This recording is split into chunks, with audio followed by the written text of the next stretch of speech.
Well, greetings, everyone. It's Monday, and it's Midnight's Edge in the morning. That, at least, is the name of the show. I know for many of you, it's evening and middle of the night and everything else, depending on where you are. Joining me today is Script Doctor. How's it going? It's going great this afternoon for me. How's everyone doing here today? I'm doing excellent. Cultured Casino, who also joins. How are you? I'm doing fantastic. This has been a good morning for me so far. This is what's really cool about this. We are spread around the globe, so time is a weird thing, that's for sure. But yeah, I'm glad to be here. Thank you. Absolutely, and we're so glad to have both of you here. My colleague Tom, he is still in the land of the sleeping, and I can't blame him, because as he was finishing up Doomcock's stream, which would have been this morning his time more or less, because those to run for a while, I was telling him, yeah, I have a new script here. I'm gonna need it before the morning show, so you're not getting your beauty sleep for a while yet.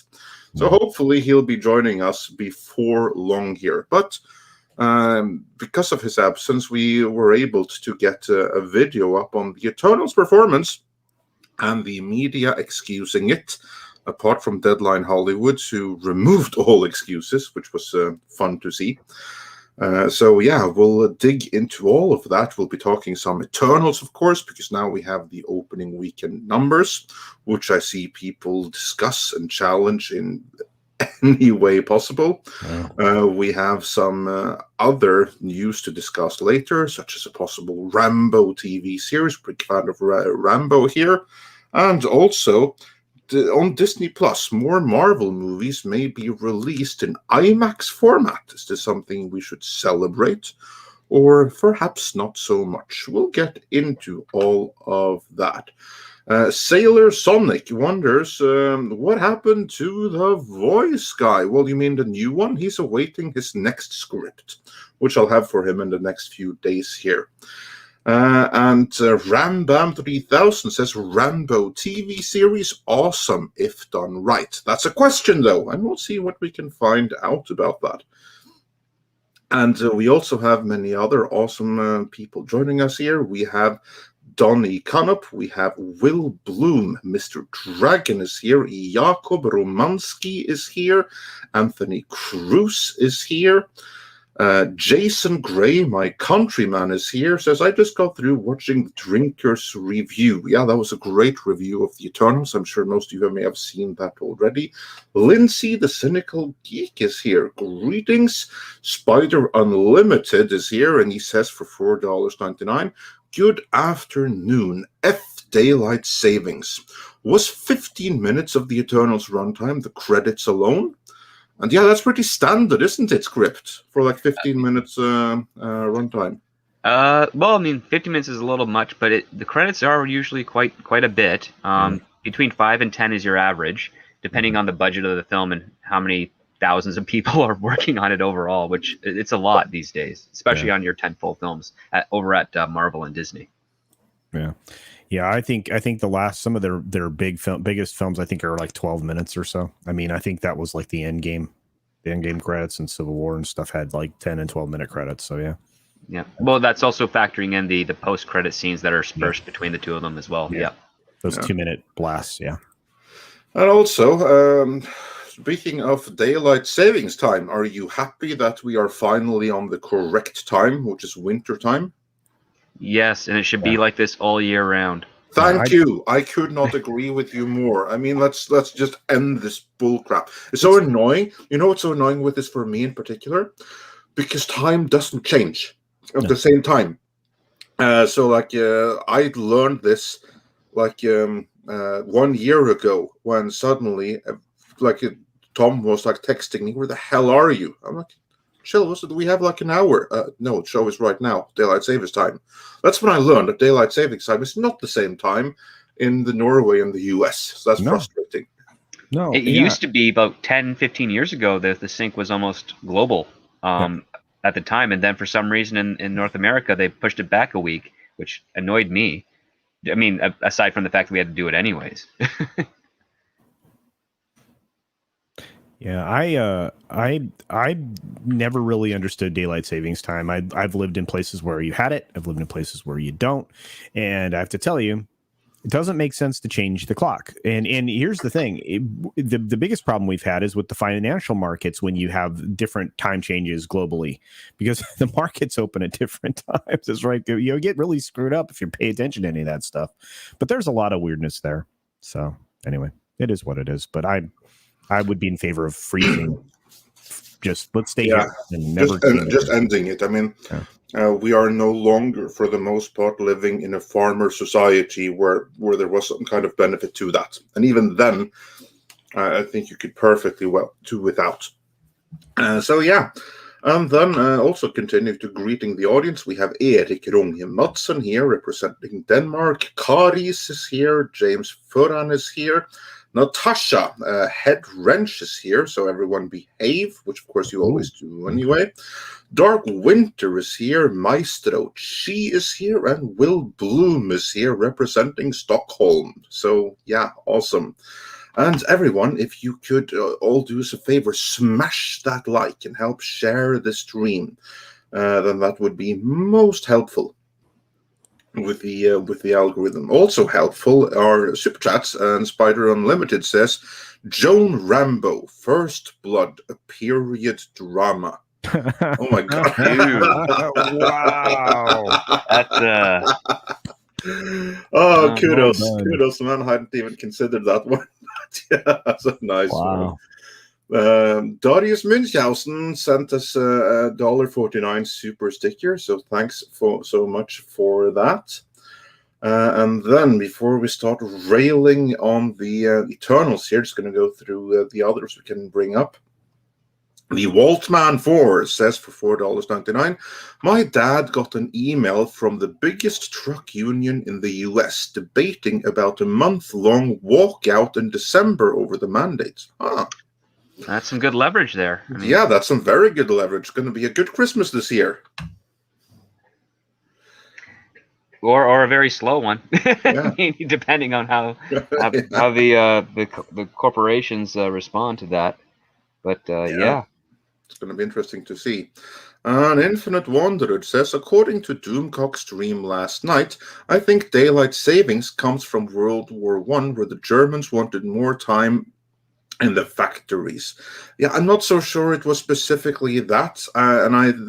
It was definitely about oil and conserving oil during fighting. I remember that part of it because, I mean, oddly enough it is, there would not be as much trench war fighting in the night as there is during the day.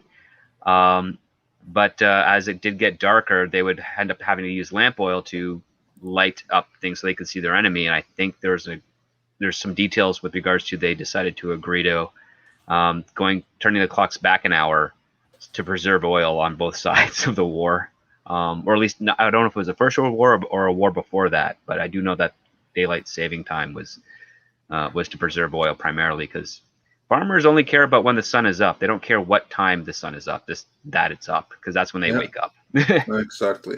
Of course, I think the same could have been achieved by just like realizing that the sun rises and sets at different times throughout the year, but hey ho, I guess that was too difficult.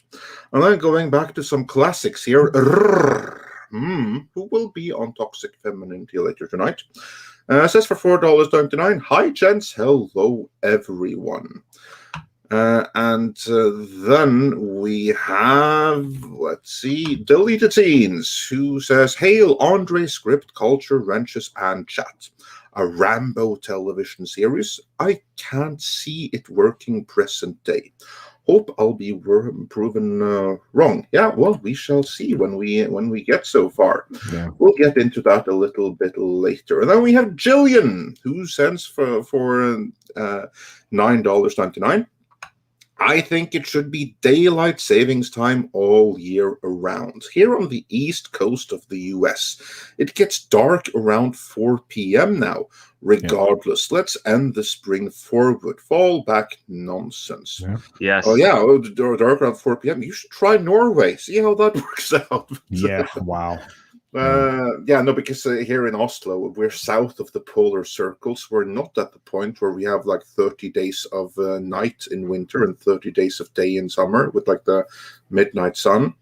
But what we have is like it never gets like fully bright at daytime in winter any day, because the sun never rises completely in the sky. It's actually really frustrating to drive because it rises to the height where it shines right in your eyes as you're driving, and then it sets again. You know this in Canada. So, Oh yeah. yeah. Yes, I do. Because like we start seeing the darkness, at least in my area, right around the 4 p.m. mark at this time of year. And yeah, if you're driving eastbound in the morning, you are blind. Unless there's like you're in a dense city where you're saved the direct sunlight, Yeah. And Mike in Ayers, he found a good usage for the Eternals, saying hospice workers need to just show Eternals to dying patients instead of administering morphine over the course of days. Wow. So yeah, harsh review there. Stephen Yarnell says, can't wait to hear your thoughts on the eternal snooze fest of the woke mind. Well, that's another good title right there. And Michael Storm says, never compromise even in the face of Armageddon. And yeah, some people certainly will not do that in their thoughts on the Eternals.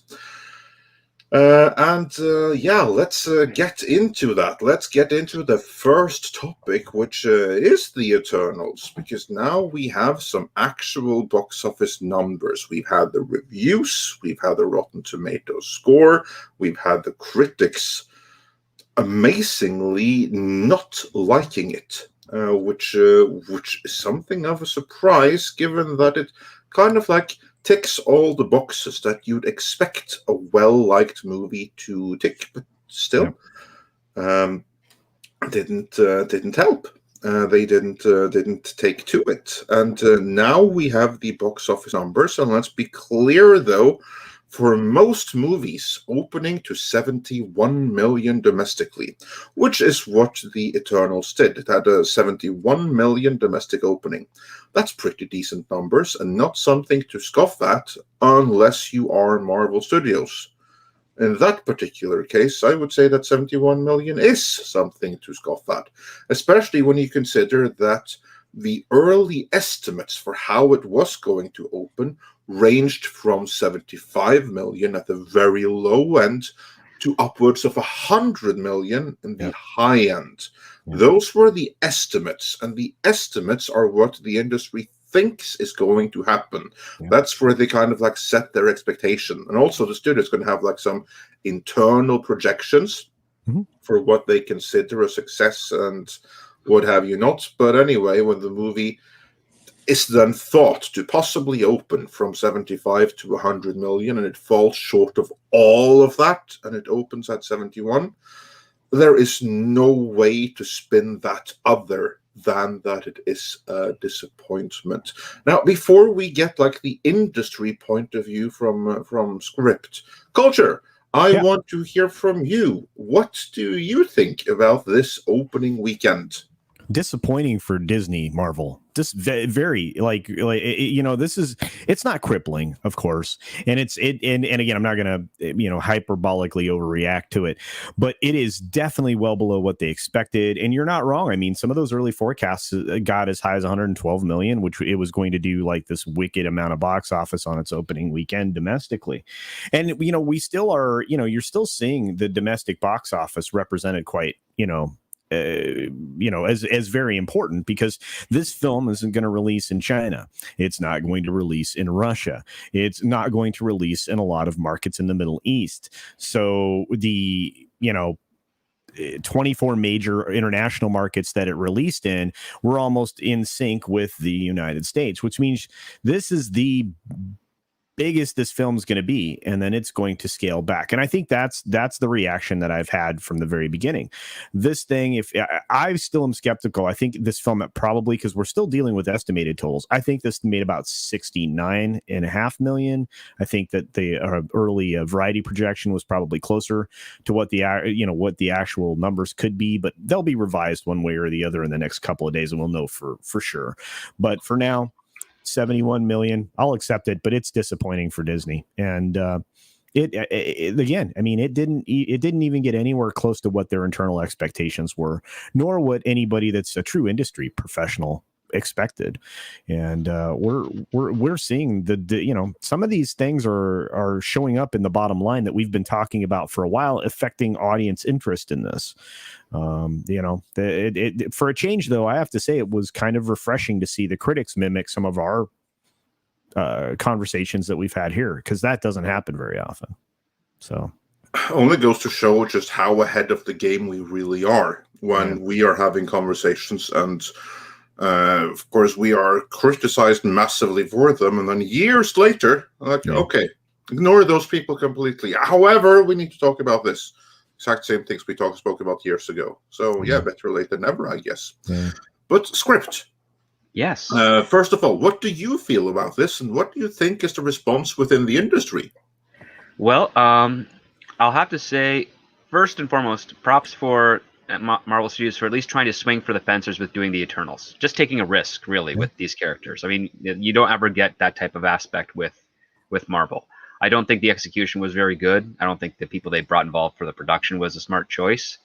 I also think that they didn't do a very good job setting up the most important thing when it comes to any type of movie is the need for an audience to want to see it. They just failed to do that in the marketing, and based on the reviews, they failed to do that in the story as well.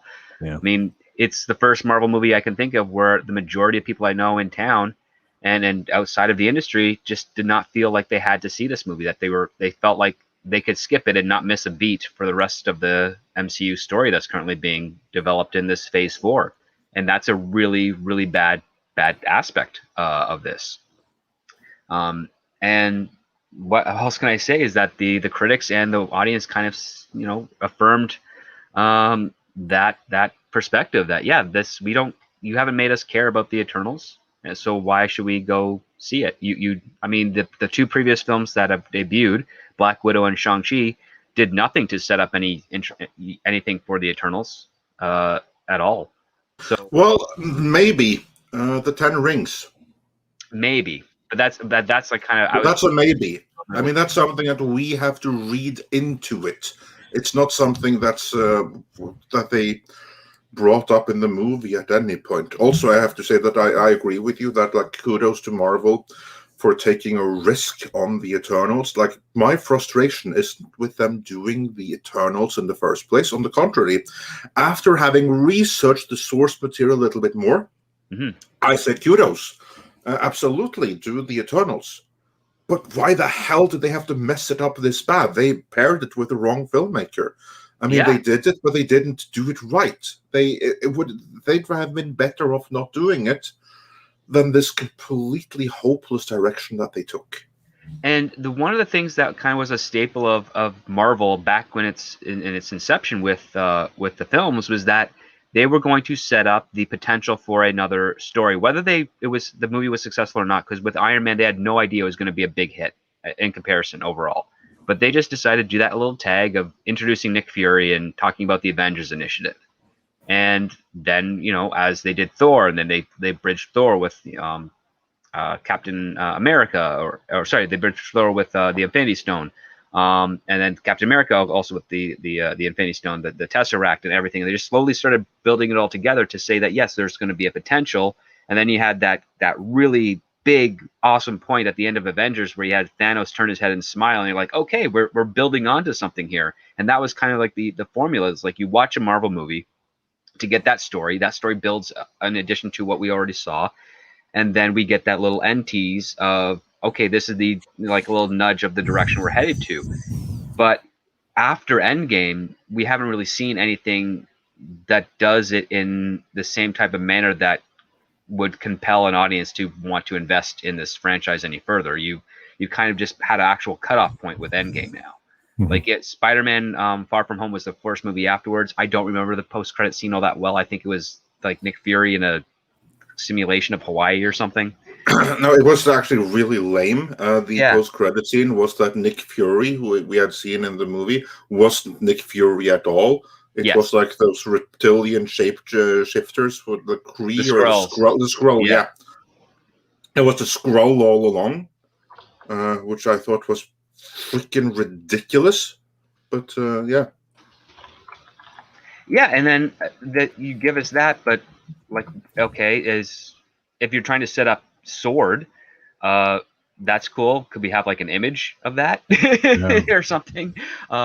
And then we get all this stuff going on to the Disney Plus side of things, which they feel not as strong on the connective tissue with regards to the actual MCU up until that point. And with Eternals, they just did not weave. They did not, in the advertising at least, because I haven't seen Eternals. I can't see it yet. It's theaters only. They have not woven in the necessary requirement to bring an audience into the Eternals. And I had the same argument and criticism for Shang-Chi, is that they didn't set up this character for us to want to watch. He's completely isolated. And then Black Widow, of course, obvious one, about 8 years too late of a film. But I will say, though, that I actually enjoyed Black Widow, apart from like the changes done to the Taskmaster. It was really obvious that it was like a last-minute decision after having filmed it that let's make it a woman, because it very obviously wasn't part of it as they were filming it. But there are definitely some issues here. But I would say there's no connective tissue. Yeah, you're right. Certainly not that we have seen yet.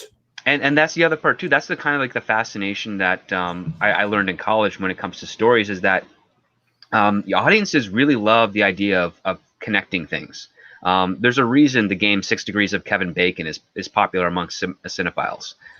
It's just like cast members that worked through other cast members through various projects or something. Or when you have a cameo of one character from a completely different series that's got the same producers, like showing up on another series. Like you had, for instance, a popular one that unfortunately did not succeed as well would be the X-Files with the Lone Gunman. Like that was kind of huge when the Lone Gunman got their spin-off as a result of that.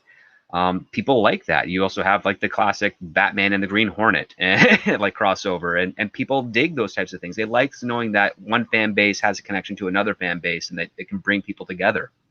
And Marvel was really smart doing that under Paramount's auspices with the first 3 films, and then also with Universal's The Hulk. But once Disney got a hold of it, and then their power started to get stronger and stronger as each movie progressed, we seem to be losing that connectivity to be more superficial as opposed to fun. Yeah, and that's the other problem, is the rewatchability on this film.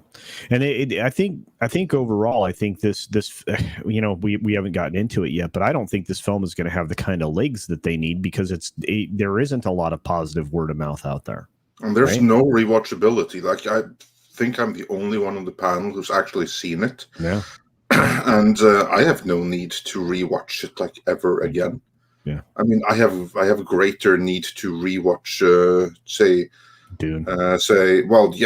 Obviously, that goes without saying. But I was about to say, I have like a greater need to rewatch Captain Marvel, because that at least had the Stan Lee intro sequence. Of course, then I can switch the movie off after that, but it at very least had that going for it. Whereas in this movie, there's literally nothing. There's nothing that demands rewatching. I mean, the landscapes are okay, but all this praise that the movie gets for the landscapes and the cinematography, I disagree. I thought it was really boring, plain, mundane. Given the locations, more could have been done with them.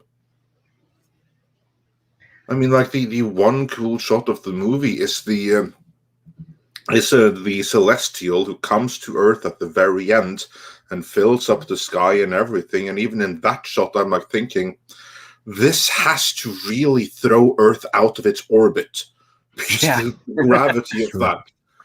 it's not going to be good for the solar system, least of all the orbit of Earth. So you just destroyed the planet. Congratulations. Well, they've abandoned the science that goes along with a lot of this too. I mean, that's the other thing is you still have nerds. You still have, the nerds that go to see these, right? The comic book nerds and geeks and every, whatever terminology you want to use. And for those of us that, like look at that and go, well, that's not realistic. I have to say that's actually destroyed Batman Begins for me.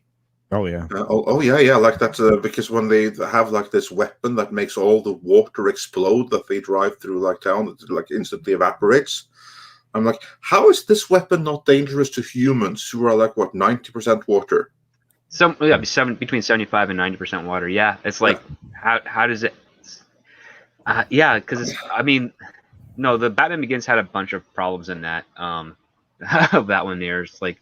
Focus microwaves. It's like, are they directing it specifically to the pipes? And if so, can they convey that? That's one of my issues with Christopher Nolan. It's like he comes up with good ideas, but then he kind of forgets that he has to convey those effectively so that the logic is sound with them. And you kind of find those issues in a lot of his films. I just hate it, like when movies are like, it's a movie, just go with it. You're like, yeah, I know you have to do that up to a certain point.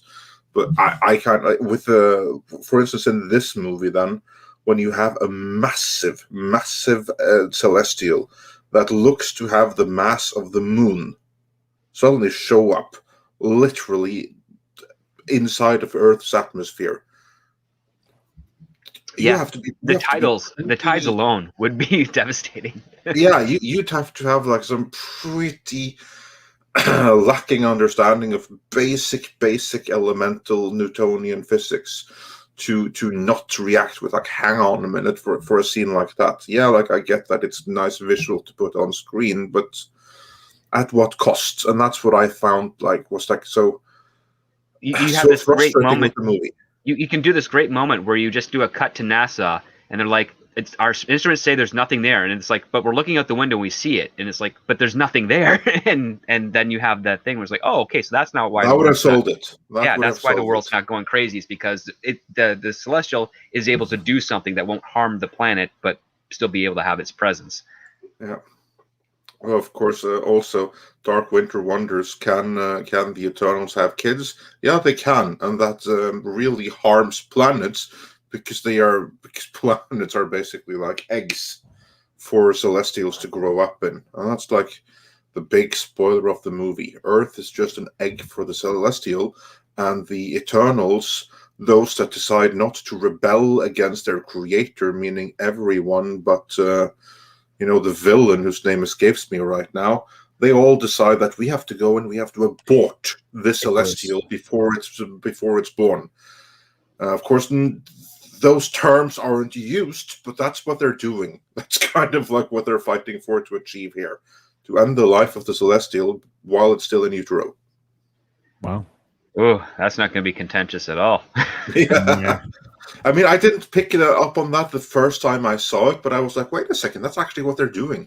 That's kind of like what they're debating. Like, well, they're like debating all the good that this Celestial can do for the universe, and I was like, oh, fuck it, it's inconvenient for us. So we'll it has come to go from a sacrifice of Earth, yeah.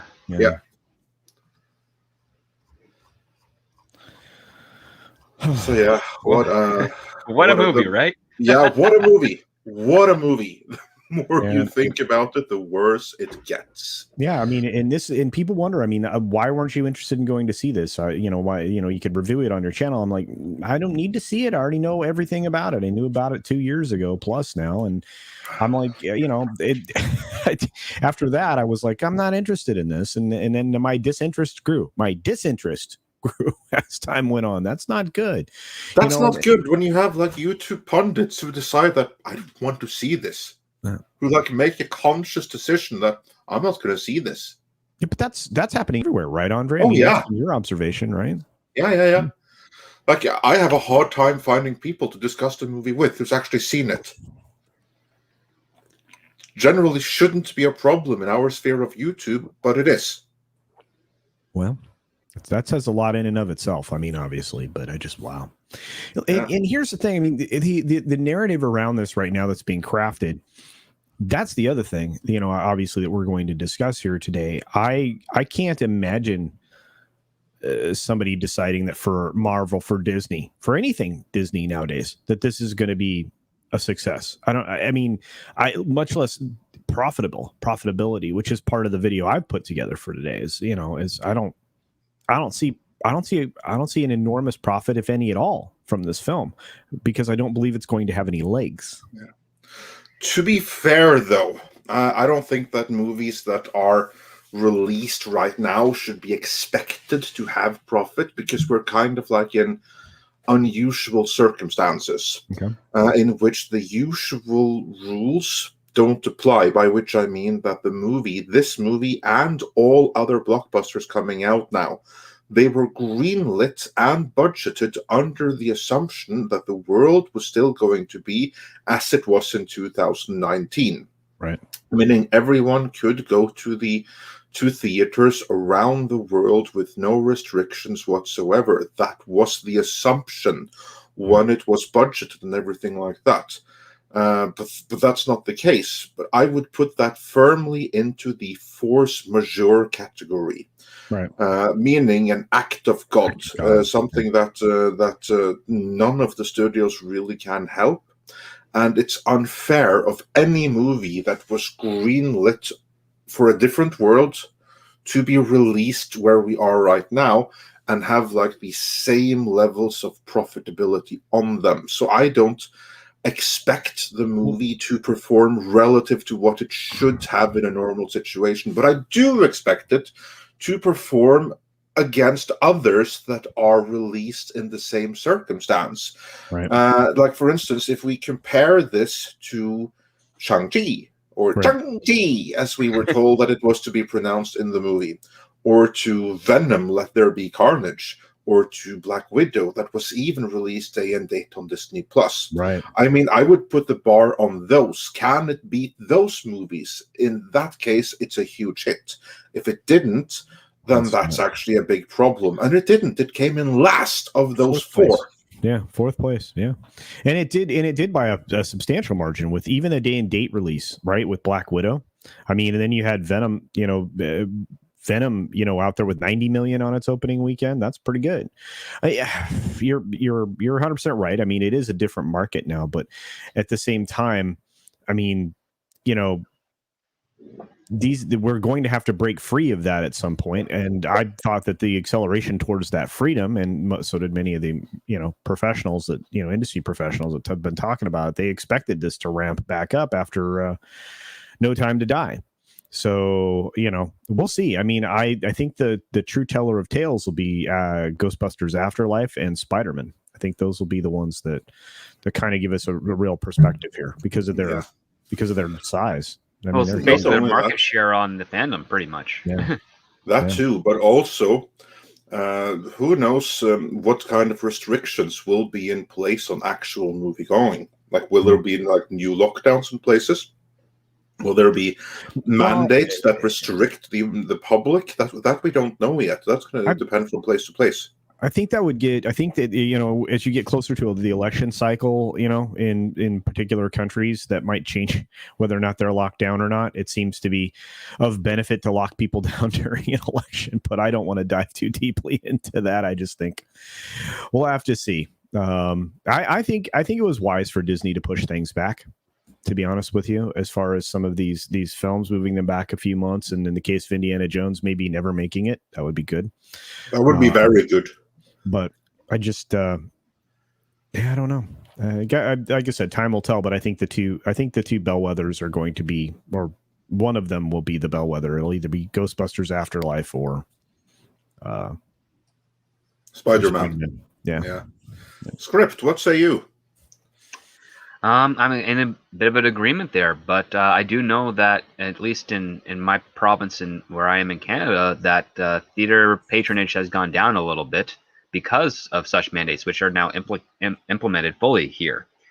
And even one of my friendly associates who runs one of the bigger theater chains in the GTA was telling me things of that nature. That it's not ideal, the fact that they have to turn away customers.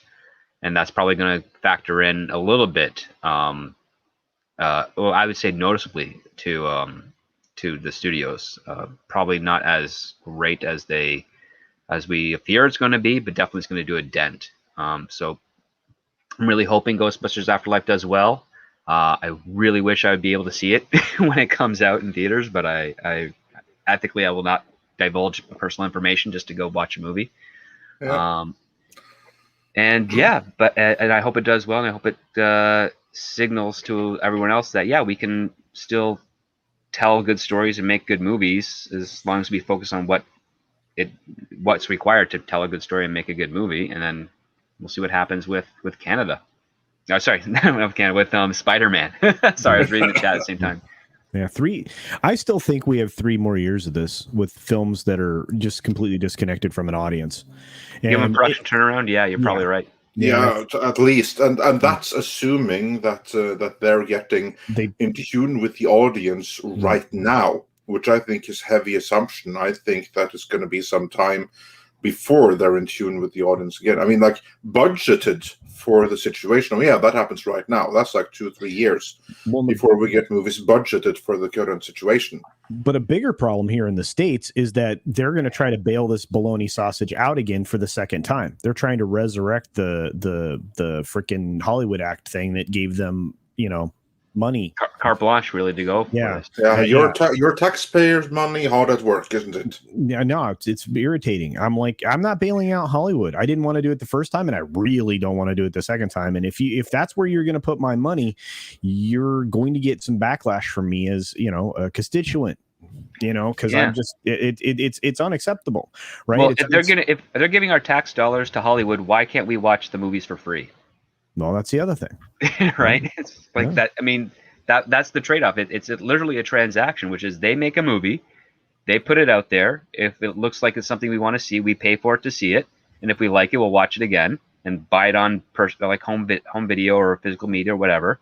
And that's the agreement. Why is a third party getting involved? If we somehow manage to keep the whatever that act was called, and for whatever reason I'm spacing on it, but it's if we can't and they get another round of bailouts, it might be 5 years before we see a change, and that's frustrating to me because I'm like, look, you're losing money. There's not an audience for this. You're not going to magically create an audience for this out of nowhere. People just won't. They'll just show that they'll spend time at their home. They'll watch films that were made 10 years ago that are still good, or up until Captain Marvel, you could watch the Disney stuff with Marvel, and you can watch the real 6 Star Wars films, and you can, there's a lot there to get, right? There's a lot there to consume. So I think they've already turned away. You have 20% of the audience that may never return to theaters because they're scared. They've been scared. You have a decent percentage of the audience that is just turned off by all entertainment now. And I've said today, and I think I'm really going to consider adapting this idea that if you shove politics into a film so hard, or anything, television, sports, whatever, I'm done. I don't need you. I can stop consuming your goods. And believe me, that's it. The people. Well, one thing that we should probably identify a bit for anyone that's just listening and doesn't know all the context is it's really party politics, because like good versus evil is politics, and we don't want people to be conflated with that. But we're talking about contemporary party politics, things that there shouldn't be issues in the entertainment, at least not delegated out in the way that they're doing. It really should just be like, hey, let's take a abstract situation that we could probably relate to today or to another generation, and see if we can tell a really interesting story with that, and just leave it up for the characters to be the focus and not the issues at hand. That's the focus, because characters always need to come before everything else, because that's what we go to movies to see. That's why we watch shows. We gravitate towards the characters. And if you put party politics or a specific ideology ahead of all of that, you're not going to have a very entertaining story, because your characters are going to be missing the very aspect that's needed for us to want to keep watching them. And that's the personality. And that doesn't exist when you put all those other factors in ahead. So contemporary party politics does not need to be in any of your stories. But if you have an opinion of that, you owe it to yourself and to the people that will be buying your product to make sure that does not pose a detrimental aspect to what you're trying to do. Yeah, and we've got 6 years of them failing at that. Yeah, and I appreciate Deliberately you. so. I appreciate you reframing that script because I did not do it well. So thank you. No. I mean, because the thing is, like, you were saying the exact correct point. Is just that I don't want anyone thinking like, oh, we can never have anything politics, because first thing I learned in college in writing is that everybody has politics. Like, it's a point of opinion. It's about the issues at hand that are what's contentious with people. Yeah. So we have to make sure that the issues don't dominate the story you're trying to tell, pretty much. Yeah. No, I agree completely. And the problem is that when you politicize entertainment, you politicize everything, and then you're just going to turn off, I want to say half the audience, but I know that's incorrect. You actually turn away more than half, because my understanding is that in America, you basically have the populace split in three. You have those that are very hardcore one side.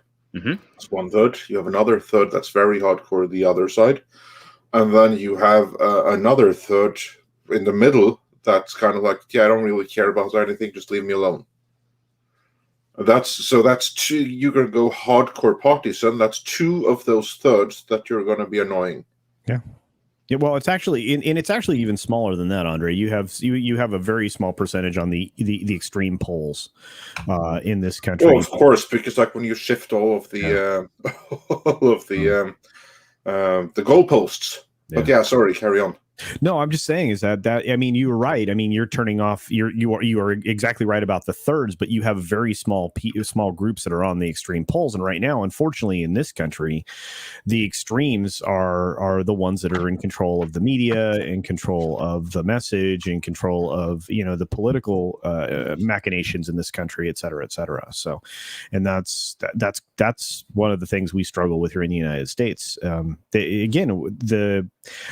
is a great line in Star Wars film. Only Sith think in terms of absolutes, and right now we have people who are only thinking in absolutes, and that's also a very ironic line too. But yes, yeah, there are some really good lines in Star Wars, and many places in fiction, indeed. But we have a backlog of super chats. So before we carry on, let's have a look at what you all have to say. And the next one was from Pilgrim Media, who said for $2, The Eternals is so bad I won't steal it. MKE. Yeah, there you go. You can't even download it. Night King 01 says for $4.99. How are they going to explain Thanos being an Eternal with a deviant syndrome? Because he's the Eternal's cousin. The deviants look trash. Yeah, they're probably going to change that. And Thomas Plummer says for $10, not having seen Eternals, I got the impression they were trying to copy how DC did JLA, throwing all the characters at you at once, then expecting you to care. Script. On that point, here we had 10 new characters introduced all at once. And at some point in the script, there were 12. What the hell were they thinking? My question exactly is if you have a story where for some reason you're taking a point of view to have an ensemble of 10 or more characters, my first thing is to say this needs to be a series, not a feature, because you have to give the audience time to digest these characters so that they can actually be enjoyable. And when you're dealing with 10 characters that are essentially occupying the main character role, whether it's evenly or not, but just occupying a portion of it, it's really hard to balance out and convey to your audience what they all want, what they all need, and why we have this many characters. Based on like what I've read on the reviews, this seems like a story that can be told with really 3 people, like just one caught in the middle who has to make a decision, one that's against this one action and another that's for this other action. But yeah, like it's just very, it's just very perplexing. Of all the things that we've seen on Disney Plus, this would be the one topic, one franchise within Marvel that would be better suited for it. That's just my opinion. Like the Falcon and the Winter Soldier one, you could do that into a movie that's far better, more concise. WandaVision, totally do it into a movie far more concise. Loki, let's just forget that altogether completely for all. I have to say it's ironic. They've done this completely wrong. Everything they have on Disney Plus, to the extent of which it was justified to be made, should have been movies. Whereas the Eternals that they made a movie should have been a Disney Plus series. Exactly, and it's basic arithmetic because you look at it this way: you have so many, you have 2 hours ish for a film, especially a tentpole film. You have 10 characters. Well, how many minutes can you dedicate to each of those characters? And you're going to be getting less time of those characters because you have so many of them. So you have to do a focus. But on television, because it's like an ongoing, or at least on streaming service in this case, because of this ongoing factor, you can dedicate one episode to one main character focus and sparse out the remaining 9 in each one. So they each have one episode to themselves. And that will allow your audience to actually understand who each character is, remember their names, which is very important. Because even when reading a script and you got 10 main characters, organizing them in your head and remembering those names is tricky. And that's usually kind of like a red flag for bad writing as well. But in this case, those types of things are ignored because these are studio commissioned films. It's like, we know we're doing a movie with 10 characters, so just make it work. But that's my opinion. It's like Disney Plus, it would be better suited for something like the Eternals, where you have a large cast. I also have the same opinion for X-Men. X-Men would be great for a Disney Plus or a streaming series because it is a rather large cast of characters.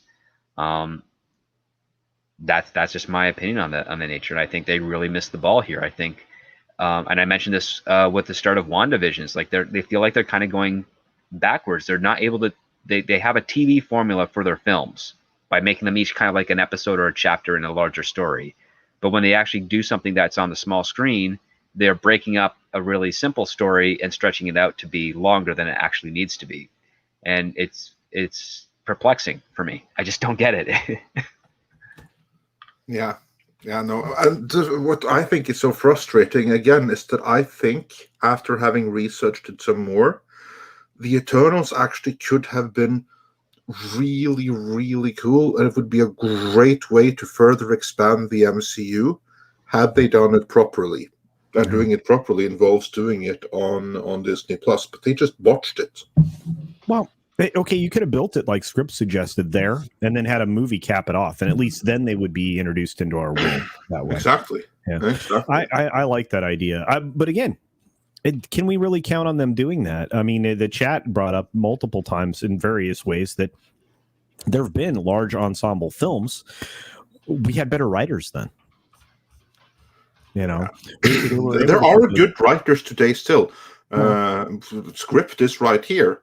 Well, no, I'm saying that Hollywood's willing to employ. That's the problem. That's the problem. Who's in the club and who gets like these huge gigs? Like, for instance, I don't want to single anyone out, but like Michael Waldron, who went from like writing that animated series I've never seen. I forget. Rick and Morty. Yeah, that's the one. To doing Loki, completely messing it up, and he's the guy writing Doctor Strange at the Multiverse of Madness, which I'm significantly less excited about for that very reason. I can tell you the story is how he got that job. He worked on Rick and Morty and was friends with Dan Harmon, and then he wrote a spec script that had Rick and Morty's type of humor about time travel, and this makes you understand a little bit more of why he got Loki. And I didn't find it to be that great of a script, but myself and Robert Meyer Burnett have both read it, and one of these days we're going to talk about that script. But because that script got a lot of buzz and it got some notoriety on what's called the Blacklist, which is used to be a community of the most popular unproduced screenplays circulating town. Now it's really just the ones that have the best representation to get on the prestigious list so that it can score an assignment gig. And that's what happened with Michael Waldron in this case. He wrote a script that a lot of people within that community were massaged to vote for, so to speak, by management and agencies. And as a result, it got him higher up on the tier, and that got some got noticed by the people over at Marvel, probably even Kevin Feige, and he was offered an assignment job. And I guess his pitch on what that would be was the best one out of the group that was selected, and now he's got Now he had Loki. Now he's got Doctor Strange, and he's got a couple of others in the works because of this type of relationship. But having read his work, he's good at prose. He's all right at comedy. He understands plot pretty well, but you can tell that he's still very green. He doesn't have good pacing or flow or understanding of the content that he wants. He also has a lot of lazy tactics of going for low-hanging fruit humor as opposed to something that's really kind of clever and inventive that makes you remember the joke later on. I sincerely hope Sam Raimi is going to get him up to his A game, that Sam Raimi will have delivered some really heavy notes of like, I want this, and this, because that's just about the only hope that there is for Doctor Strange and the Multiverse of Madness on this point. Also, on that point, before we move on with the Super Chats, rumors of reshoots, and those are substantiated by the movie being pushed back. Yes. Not massively back, only a couple of months back. Basically, it took like the spot of the next Marvel movie. Yeah. And then everything was like shifted back one movie in the cycle because of that, which is like no drama to it. But that means that there was like that they wouldn't be able to finish it on time for its initial release date. Have you heard anything about this script? Do you know anything about what the reshoots were about? Why they were needed? Oh, I wish I did. I don't have anyone over there that I know in that production, at least not that have told me that they're in that production yet. I do know there was an accident on set, and someone lost their life, which was revealed last week. I suspect that they're doing that. They're going back to the script to see what they can do to sort of course correct and accommodate the fact that Harrison Ford has been encumbered for the last few months due to his injury. So I wish I had some more information for you, but unfortunately it's been quite silent at that moment. So we'll see what happens, but it's very, very curious to see that a full year delay for internal. That was Indiana Jones for Doctor Strange. Sorry, I'm sorry. I'm completely.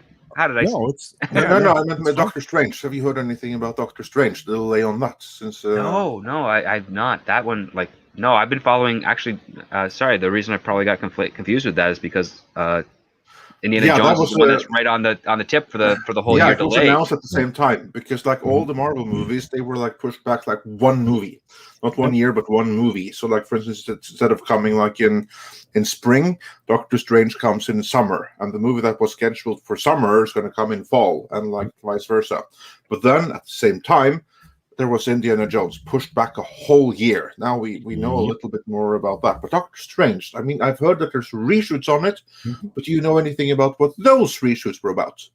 Oh, no, I would assume that has to do with maybe better ideas that came in during the editing process.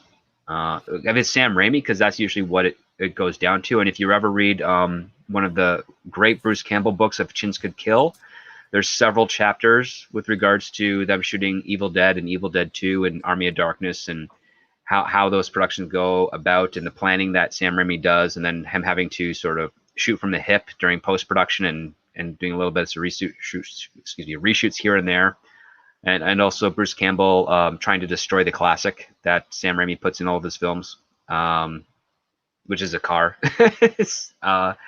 I think it has to do with basically Sam Raimi probably saw something in editing that was missed and during production, and they decided to go back and do a pickup and a reshoot of this or that. Also, it might also have to do with however they decided to finish the editing with Spider-Man No Way Home.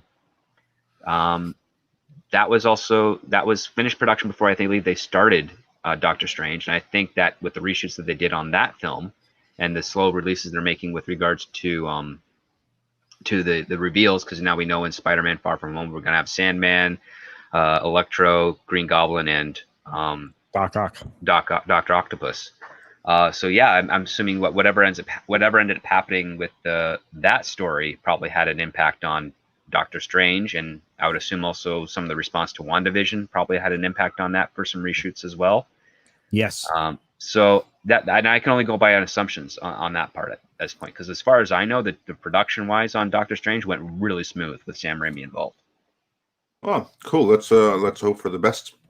Because Yeah, I do want that movie to be good. And anything that I've heard is based on trying to change the tone, and especially surrounding Wanda. Just FYI, that was heavily what it was leaning on. Yeah, of course, Wanda is going to be a problem for that movie. I mean, Yes. how could she not be, given that utter rubbish series? Well, their treatment of her, especially at the end, really has fouled up. I mean, it's screwed her up, the character up, for a while. So anyway, yeah, absolutely. Best they can do is actually ignore it happen, but that kind of like defeats the purpose of the Disney Plus series. And moving on from there, Neil said for $5, my mother even mentioned Eternals was getting bad reviews, and she's a normie. Marvel should take their L and learn from it. If not, they are done. Which is a good point. And the video that we made earlier today is actually about even Deadline Hollywood pointing out so very, very clearly this wasn't the marketplace, this wasn't the marketing. The movie is a problem here. And Marvel needs to see this as a wake-up call. Do you guys think that they will? Will Marvel learn anything from this? Some people at Marvel will. I can assure you that. Like, again, I'm not going to imply that there's like a civil war at Marvel. There probably isn't. But I can assure you that some people who are working at Marvel who were really having high hopes for the Eternals and the track record for the previous films is probably seeing that, yeah, we're going to have to make some updates and or maybe get back on course to what we were prior. I can see that. I don't think it'll be Kevin Feige right away. I think that's going to take a little longer. But yeah, because again, they did just promote. I keep getting her name confused with An Sarnoff. Alonso. Yeah, Victoria Alonso was promoted to a brand new position. Yes, that was made up for her. Hopefully, she was promoted away from doing any more damage than she already has. Part of me thinks it's not actually that, because usually you don't get promoted to an invented position. Yes. To do less damage. Sometimes you get promoted to an invented position to take over for the head honcho who has their sights set on something else. Or somebody else has has some stuff in there. Yeah, like it feels like job security when I looked at it this way, because Marvel has a really good infrastructure. Yeah, you go over there and do this, and just be in charge of the people who are already doing a good job at that, and just like hang out, because we have plans, because things might change above you. Yeah, and this is how to protect your job, but at the same time, Alonso is training her replacement as well to do all the things that she was doing, which means that they're creating they're expanding Marvel in some capacity. And I wish I could have more details as what's going on, but anytime you hear of a promotion to a position that nobody else filled prior because it didn't exist, that's usually a sign of expansion and that there's going to be a big change at the top. They've shrunk some stuff recently over at Disney in various areas. Marvel is something they absolutely need to expand, because I think some of what they are thinking the disconnect is with some of the TV projects has been that there isn't enough people running the herd over there. Yeah. So, there you are. Yep. Yeah. There you go.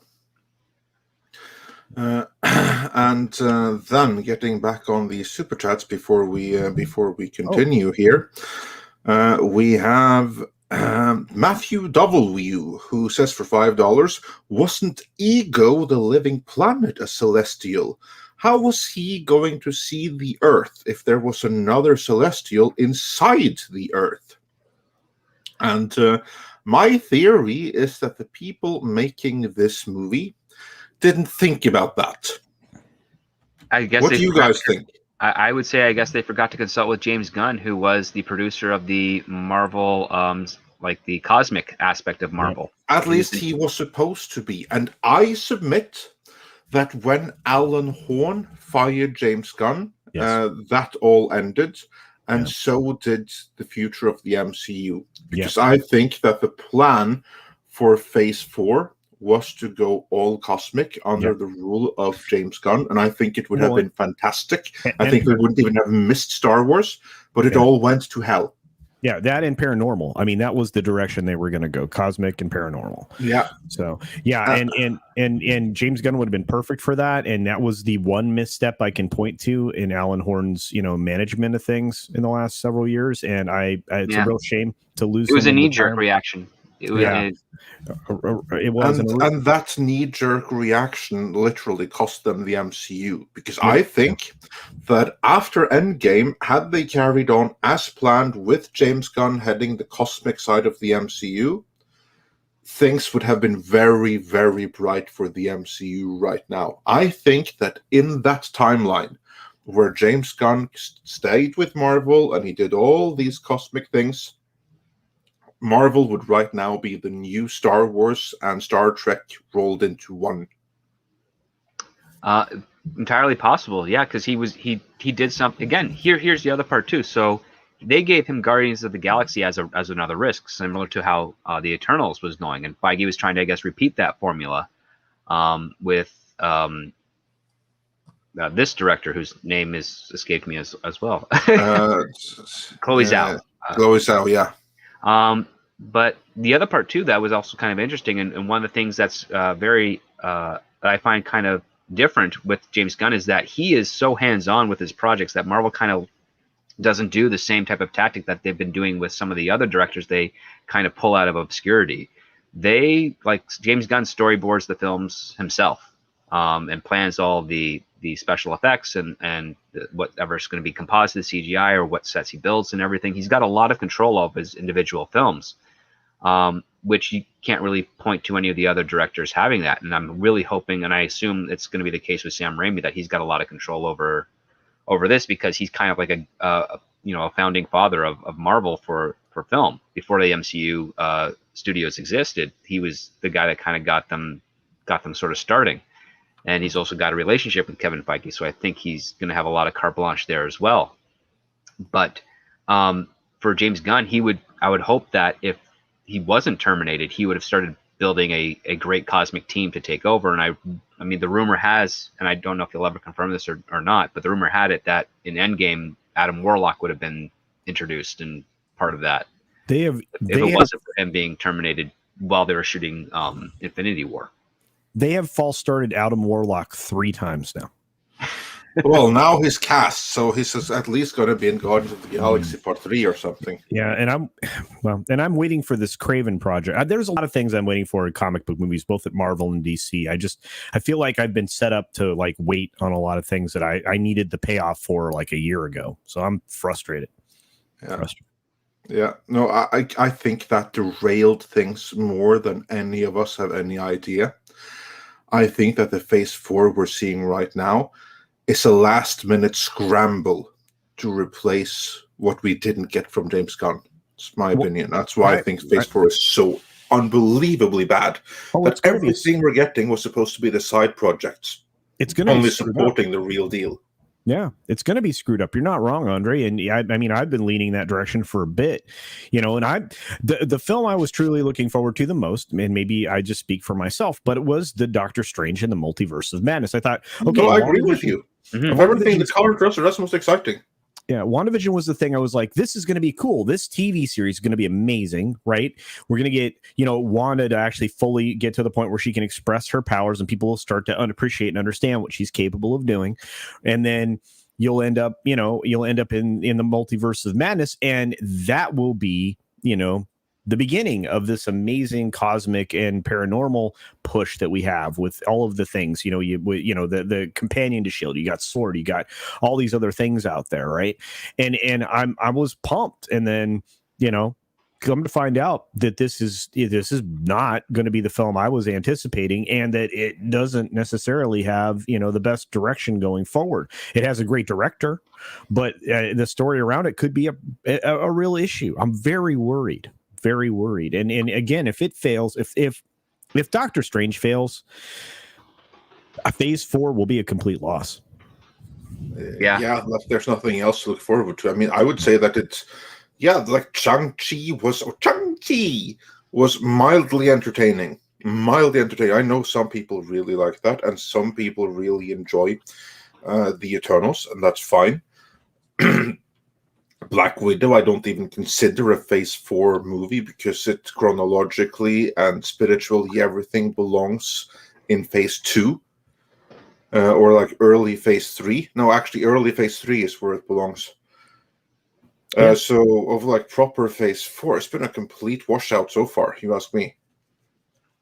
Yeah. It's had almost zero impact, really. Yeah, it has, like, nothing's been built. There's nothing to be excited for. Well, but look at it this way. We just wrapped up, quote, we had like an interim film, right, with the Black Widow thing. So, that wasn't the launch of Phase 4. So that thing landed pretty softly. You had, Shang-Chi and the Legend of the Ten Rings that did okay.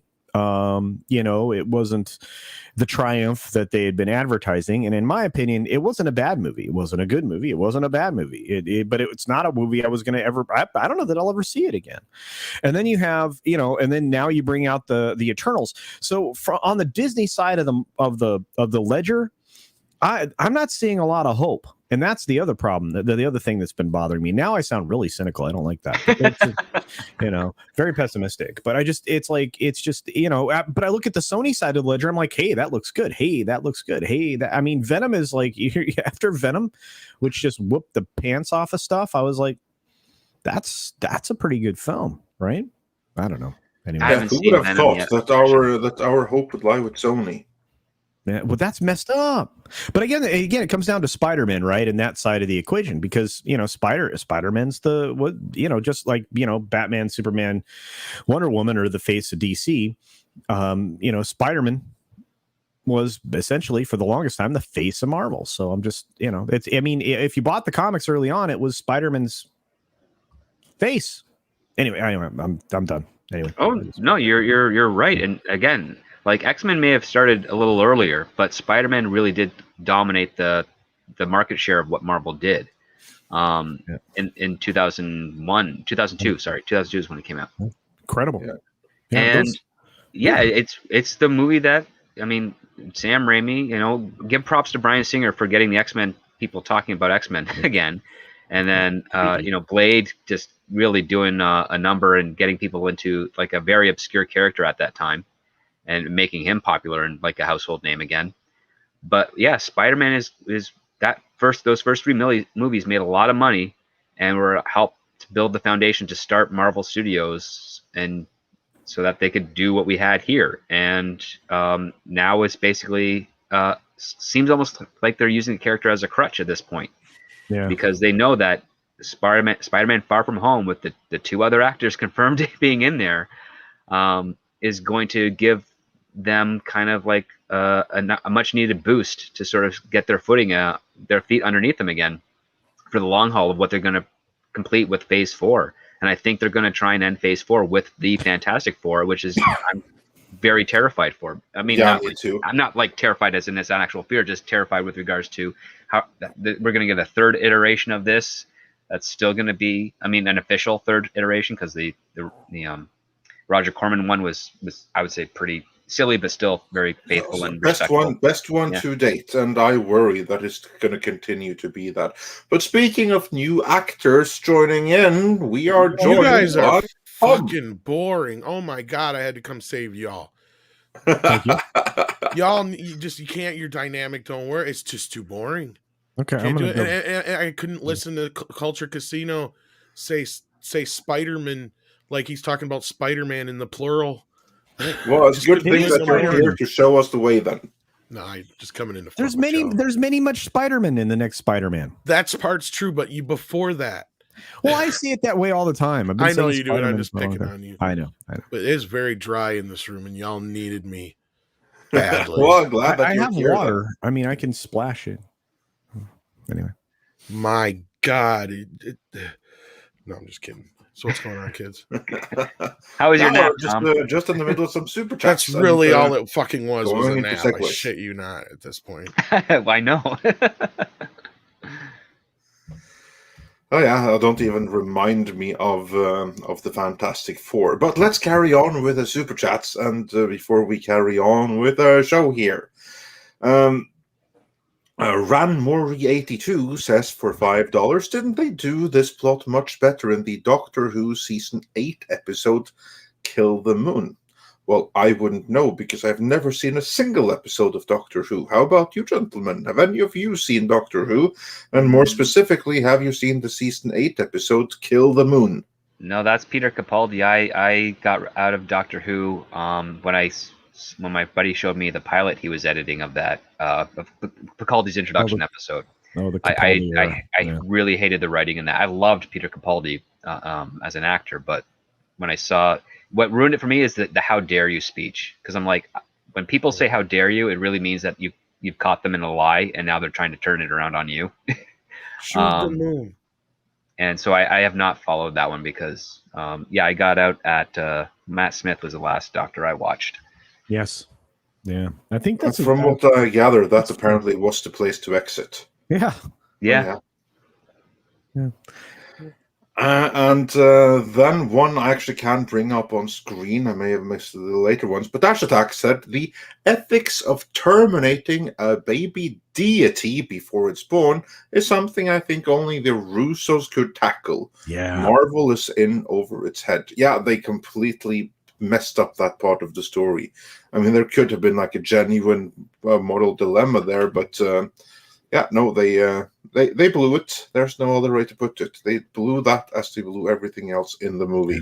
Phrasing. I was like thinking that we needed like a phrasing right there. A little blowing would have prevented the situation to begin with, really. Yeah, that was frustrating stuff. And I'll see if I can bring up the next one too. That may be optimistic. Lady Ruscolin said for £10 was in the theater and the trailer for Ghostbusters was shown. Someone said loudly, and then they had that crap with the women. If it fails, it will be because of that movie, not the pandemic. Yeah, you're not wrong. Oh, yeah.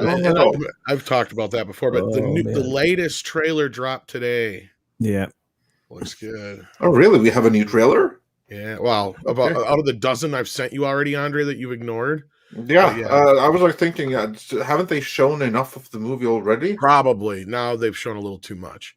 Oh, fair. I don't know about a little too much. I don't know about a little too much, but basically the last 2 or 3 trailers we've gotten have been the ones that I've said that this is what they need to be, because there are enough of the new stuff, and then right at the very end of each one of the last few ones, we've gotten little teasers of the Ghostbusters. So it's like, okay, there's enough here that people realize they're back, right? Like that's what they need to show. Because my whole thing was after, like, I specifically showed my mom the new trailer, the first one that came out, like last year or whatever it was, or the year before now, Jesus Christ. And she's like, well, where's the girls? And that was my whole thing. I'm like, oh shit, not enough people are going to realize this is a new movie altogether, like not connected with that shit.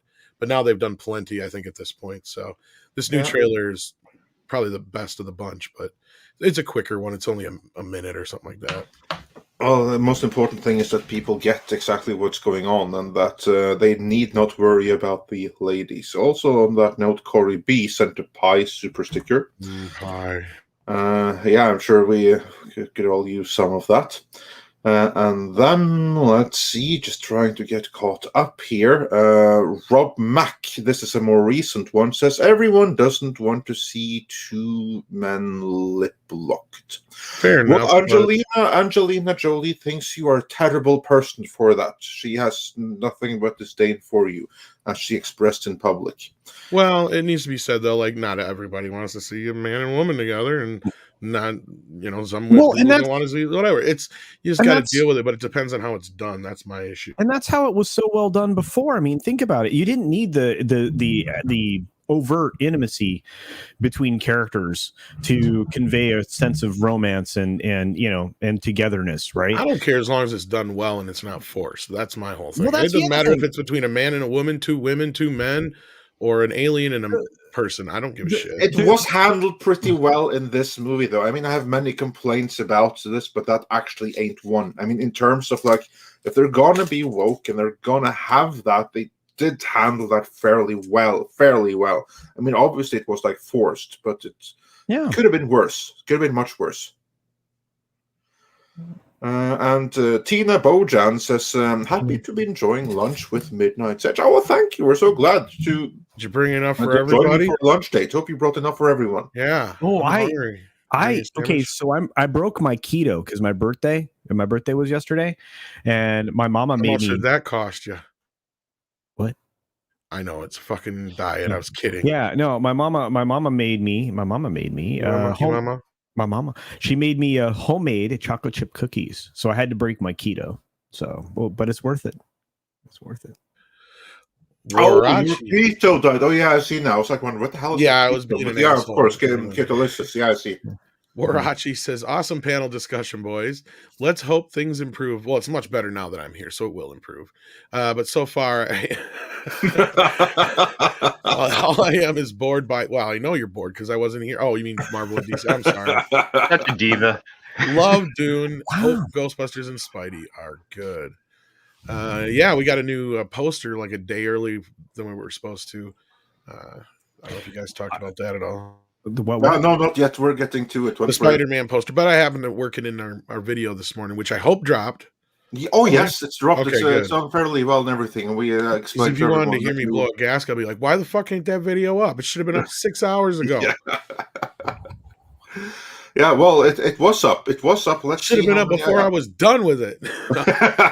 This is true, but it was up the earliest it reasonably could be expected. I didn't want to refer to a video nobody's seen, but yeah, I managed to squeeze it in at the last minute in our new video because it dropped last night.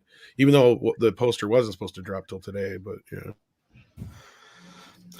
And Gran Wasu42 says for €5, greetings Andre, Script, Culture, and Tom. We need to have the boss man's voice. Smash the like, yes, smash it. Indeed, do that.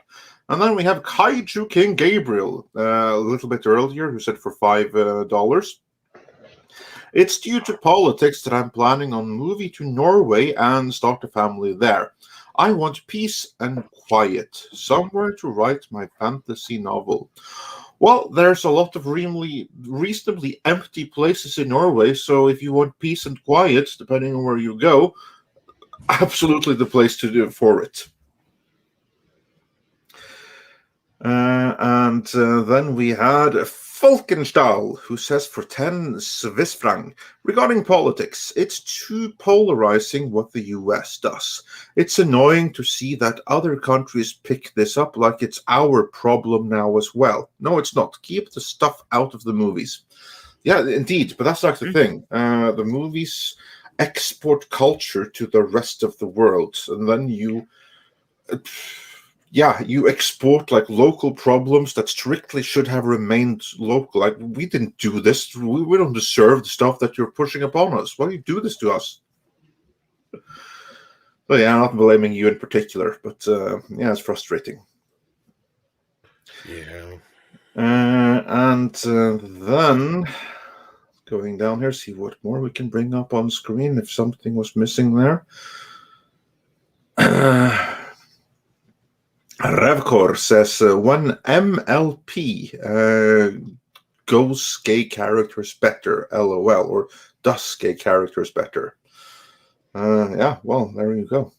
And Daniel Brewer said for $5, I'd honestly like to see something like the Legion of Substitute Heroes done for a change of pace.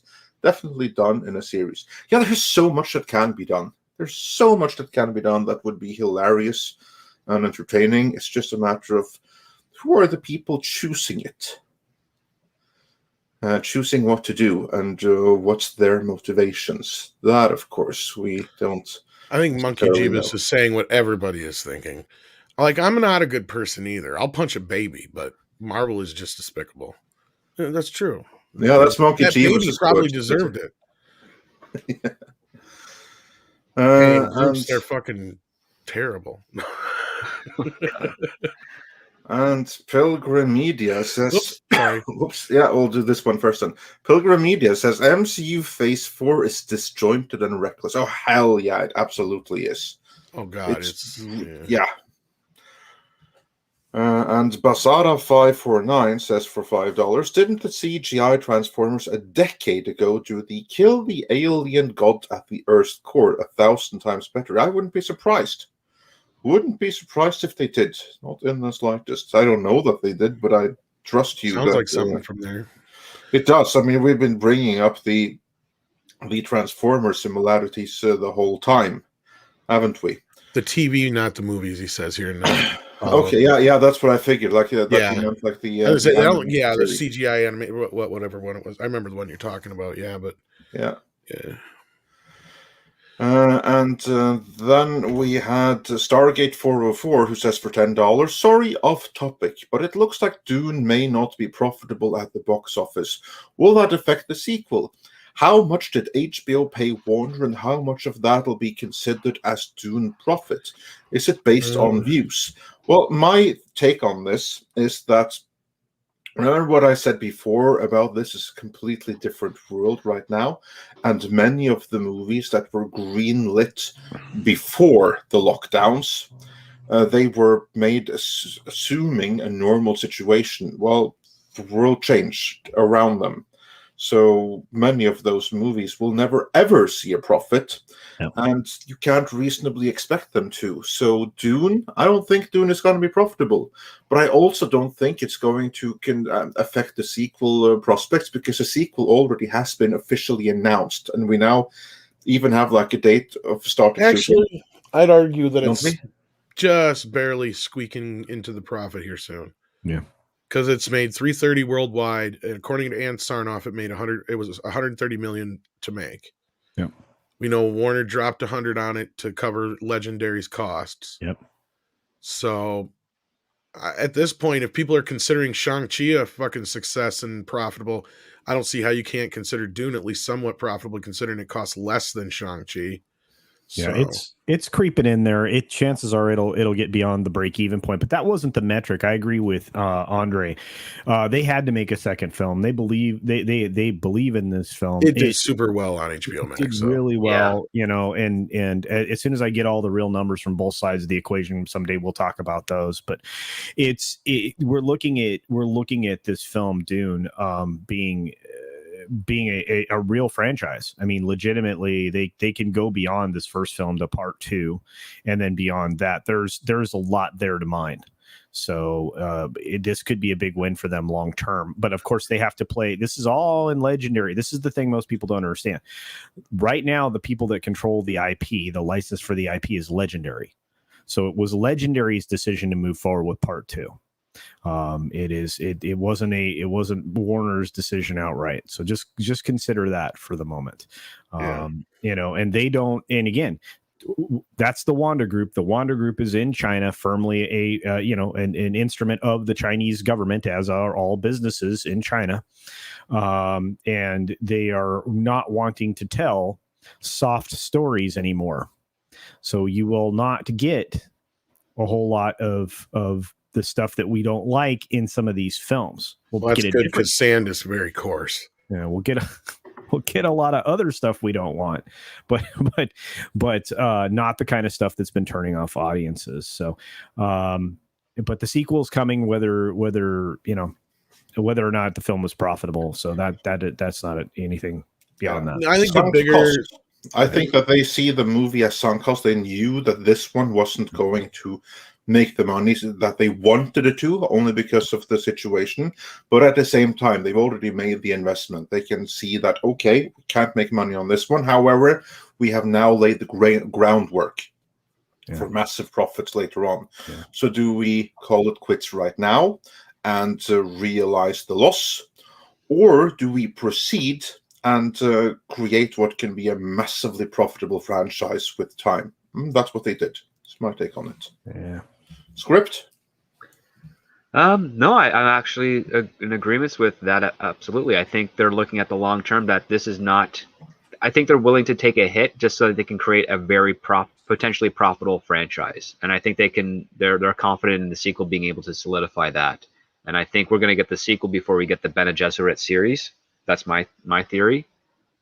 And I think that's what they're going to hopefully do, is they're going to drop the sequel, they're going to make an official announcement with a trailer of the Bene Gesserit series, and hopefully that will be the retention that they get on HBO Max for the Dune fandom as they explore the rest of the Dune series. And I really do hope they go into Children of Dune, and then the Emperor King and all that stuff. God Emperor. God Emperor, sorry, yes.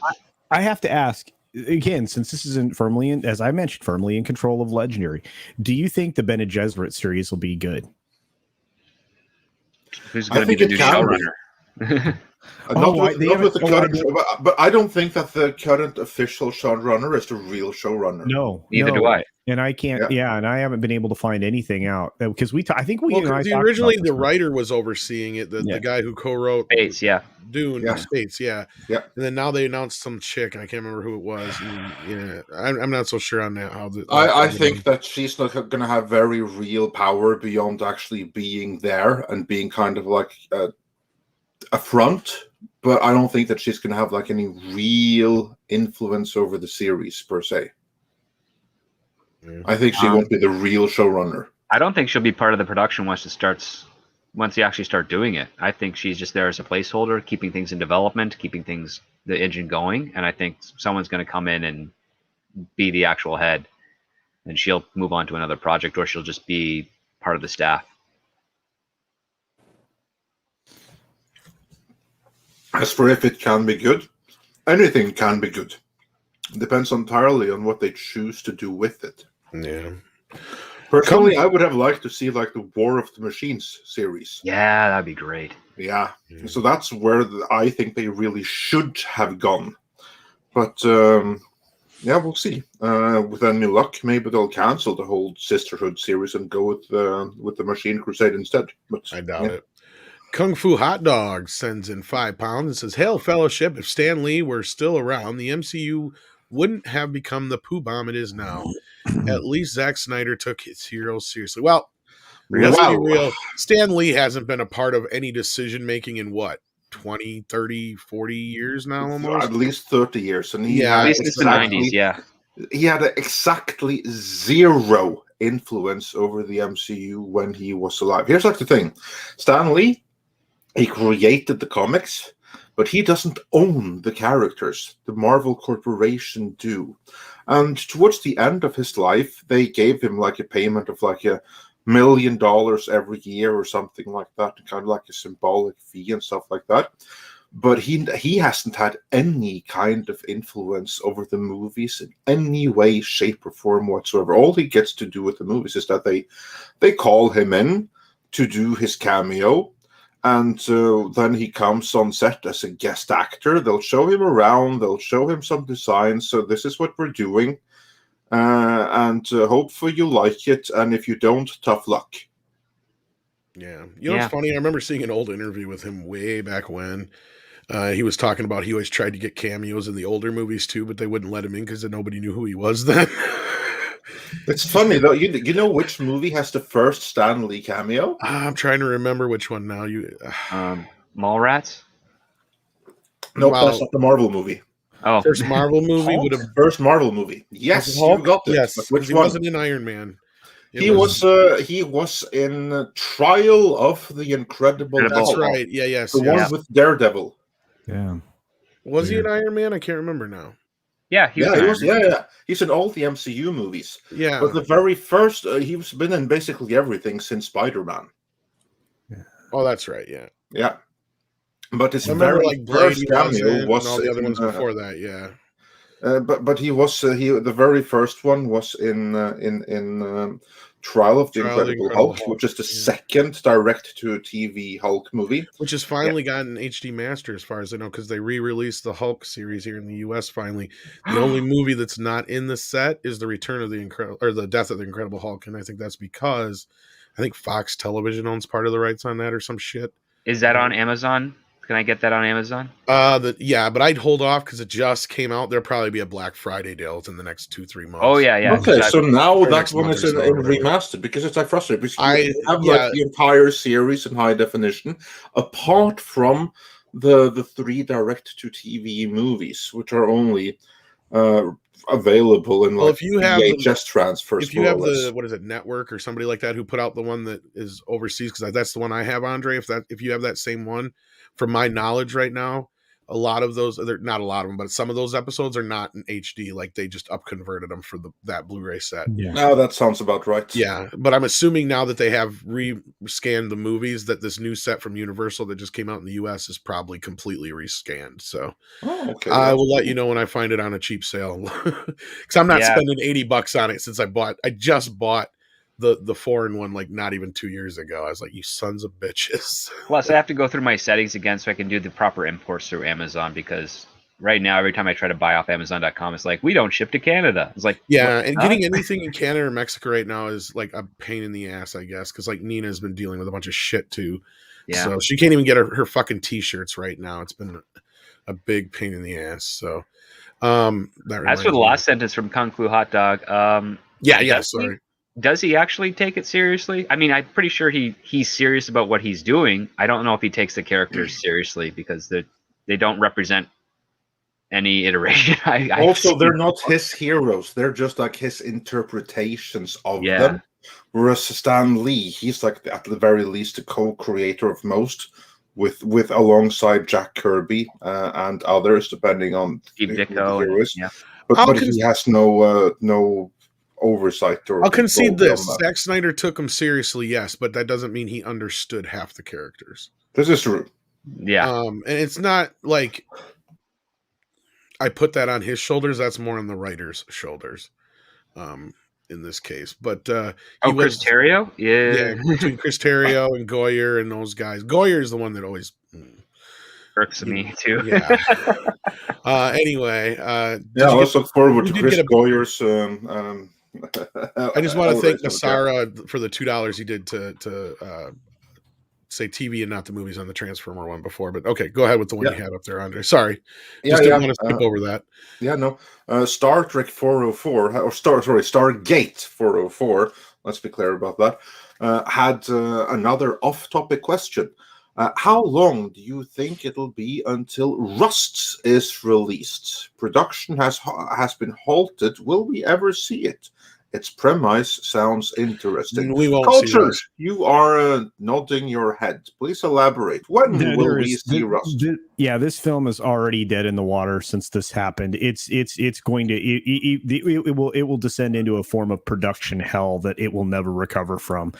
There are massive lawsuits on both sides of this. There have been calls for merit issues, across the industry, not just for obviously the armorer and the assistant director and their culpability. Everybody's pointing fingers right now. Yeah, exactly. But the producers themselves have been called on the table by people inside the industry as inexperienced and ineffective at many of the aspects of production. So this thing will never make it out in the world in its current iteration. The premise sure does sound very interesting. 20 years from now, maybe. Yes. Somebody else might pick it up, but no, this is a different situation than The Crow, because they had just started shooting this movie. Wasn't this the first fucking day of production? I don't know about that. I think it was within the first month. I was going to say, it's been filming for it was at least halfway through filming. Yeah, but not enough. They don't have enough that they have a releasable movie. And this is a bit different situation than The Crow. That was this has gotten much more dirtier and messier than I thought it ever could. Especially with a lot of the blame game going around. There's some people saying some outlandish shit within the production, and so even the armorist. I'm to the point where I'm just I can't believe her lawyer hasn't told her to shut the fuck up. But well, he might have, and she might have spoken out. If I were her lawyer, I'd have quit that day. I'd been sorry, I can't do this shit, honey. Well, I mean, you're in a weird place, man. I mean, this film can't recover from this, but you're not wrong, Tom. I mean, the minute the camera crew, the union camera folks were walking off the set, this thing was toast, and it should have stopped there, but it didn't, and there's the result. No, I think this is just too far gone. But again, you never know. Somebody might pick it up in 10, 20 years from now. But at this point, I wouldn't expect to see it anytime soon. If it's based on a book, check out the book. I don't know if this is the next one, Andre. This is the next one I got, though. The Whitfield Report says for $4.99, the MCU ended with Endgame for me personally. It was a great run, but now it's just a shallow cash cow and nothing else. Some And people that's a will say shame. it ended with It Infinity could War, have been so much worse. Yeah, that's my opinion. In my opinion, it ended with Infinity War. which it's hard to argue, even though I don't dislike Endgame. At this point, it's like, what's the fucking point? Like, they've really, like, if I was the Russos, I'd be more vocal and pissed than they actually already are. But like, because their movie's just been shit all over on both ends. Then we had Stargate 404 with another super chat who says it was a toss up in how uncomfortable I was between fastest lip lock versus the forced awful sex scene next to a family with 2 kids in the theater. That's understandable. It is a PG-13 movie though, and people need to remember that stuff. It was well advertised, so the families Yeah. should have known what they were doing. I mean, So yeah, that's honestly that's on them. That's on them. It was well advertised what was going to be in the movie. honestly, even before all this, We do have some older ones here as well, though. Nola Nerd says for $5, the writer of WandaVision had no idea who Mephisto is in the comics. She said she had no idea to an interview. Knowing this, all we got was a boner. Yeah, that's pretty much true. And Stargate 404 also said, I had to do a double take with the Celestials because Quill's father is a Celestial in Guardians 2. So it's strange that the aesthetic is so different. Yeah, but someone else said that he may be an elder of the universe and not a Celestial. That could be that. I don't know. I think that sounds right. He might not have been a Celestial, but really, I can't believe the I normies don't have think that stuck the with this shit. writers cared or noticed. Also, Revcore says that they have to decanonize Eternals. It breaks a lot. And There's in too its many current of those. form, I agree. I mean, let it go the way of the Inhumans. Yeah. The last few of their films have been crap. But here's the other thing I think that I mean you've kind of hinted towards, Andre, and I'm sure Culture's talked about and whatnot. But like the last few Marvel movies, we're seeing the big decline, right? Like outside of Endgame, if you take that out of the equation, and Spider-Man Far From Home, what other Marvel movies have made any money since then? They've all done like half of what we're used to seeing. And Yeah, to yes, be part of fair, it is the though, it's a pandemic. different world right now. I get that. I get that. But you know what? This box office has been pretty normal for the last month or two. We've seen pretty normal numbers now. We're getting back to close to normal. This just ain't computing between Black Widow and now. Like nobody is interested. Even the normies are backing out. Now I get it. This movie did very well this weekend, and I did check with some people, and they did say, "Oh yeah, there was a lot of people in the theaters and stuff." So that part does check out for the most part. But there's still some shenanigans and fortifying going on that we've seen clearly.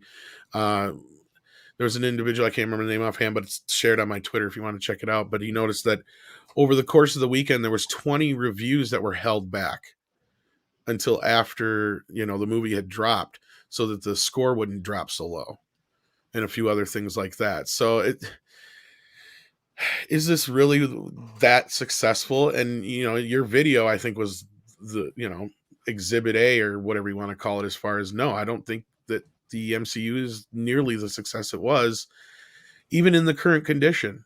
I just don't think Spider-Man is going to be the barometer from here on out.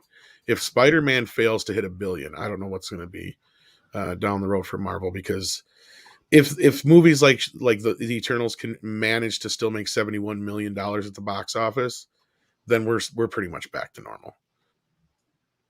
And I mean, with Venom making 90 million and stuff like that, that's normal. So yeah, that's actually what I would expect it to do under normal circumstances. That's what I mean. But yeah, Culture, what say you? I could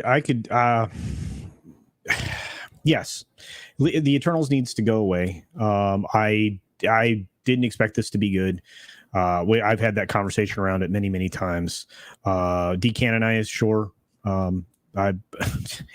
I want to decanonize a whole lot of stuff. And for me, just like you guys, I think it may have ended for me around Civil War.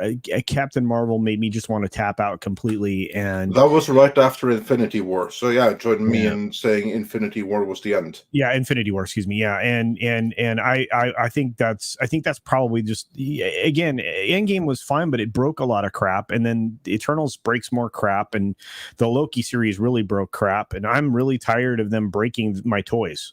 I seriously, the bully came over and started breaking all of our toys. We actually need to like acknowledge that. That's what's happening. That's actually a pretty good. Well, we were discussing this last night, and I think the biggest issue was that the blip, first and foremost. Like, if you're going to do this thing like Infinity War, and again, I know it would have changed who would have died at the end, but they should have stuck with it. Like, it's gotten to a point now where what we've seen afterwards, I can safely say, yeah, they should have just stuck with undoing the blip was the problem, or undoing. Or that's what I mean. Undoing the snap. That's what I mean. Yes. Like, if they had left it alone, like, you cannot go back, or you cannot do a multiverse and time travel stories in the same thing. It doesn't work, right? Like, not in the sense that they set it up with Marvel. Like basically it has to be like either Back to the Future rules or you have a multiverse. You can't do like what they're doing now, especially with introducing the multiverse, because now, as we've seen with Loki and a few other things, it just pretty much mucks up the entire timeline.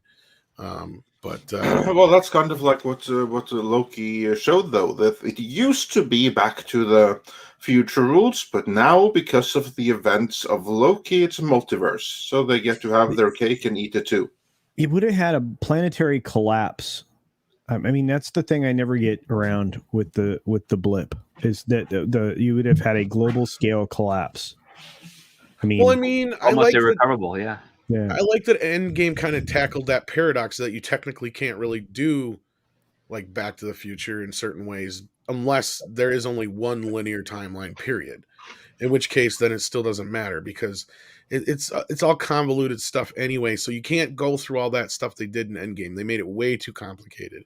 Yeah, if they stuck with a singular timeline, like where at the instant they go back, they have changed their own present and future, then you have consequences, in which case they can't screw up. Yeah, because technically, if you go by their own rules in that movie, they return really to another universe. Yeah, they just return to another timeline. Exactly. Yes, none of it makes any sense. So, but again, I know that wasn't the original question. As far as erasing the Eternals, it's not the first thing they've erased from the Marvel universe if it does end up happening. No, they removed everything done by Marvel TV or Marvel Entertainment. Agents of S.H.I.E.L.D. is not technically canon. Daredevil, Punisher, Daredevil is up in the air at the moment. It all depends on how he's.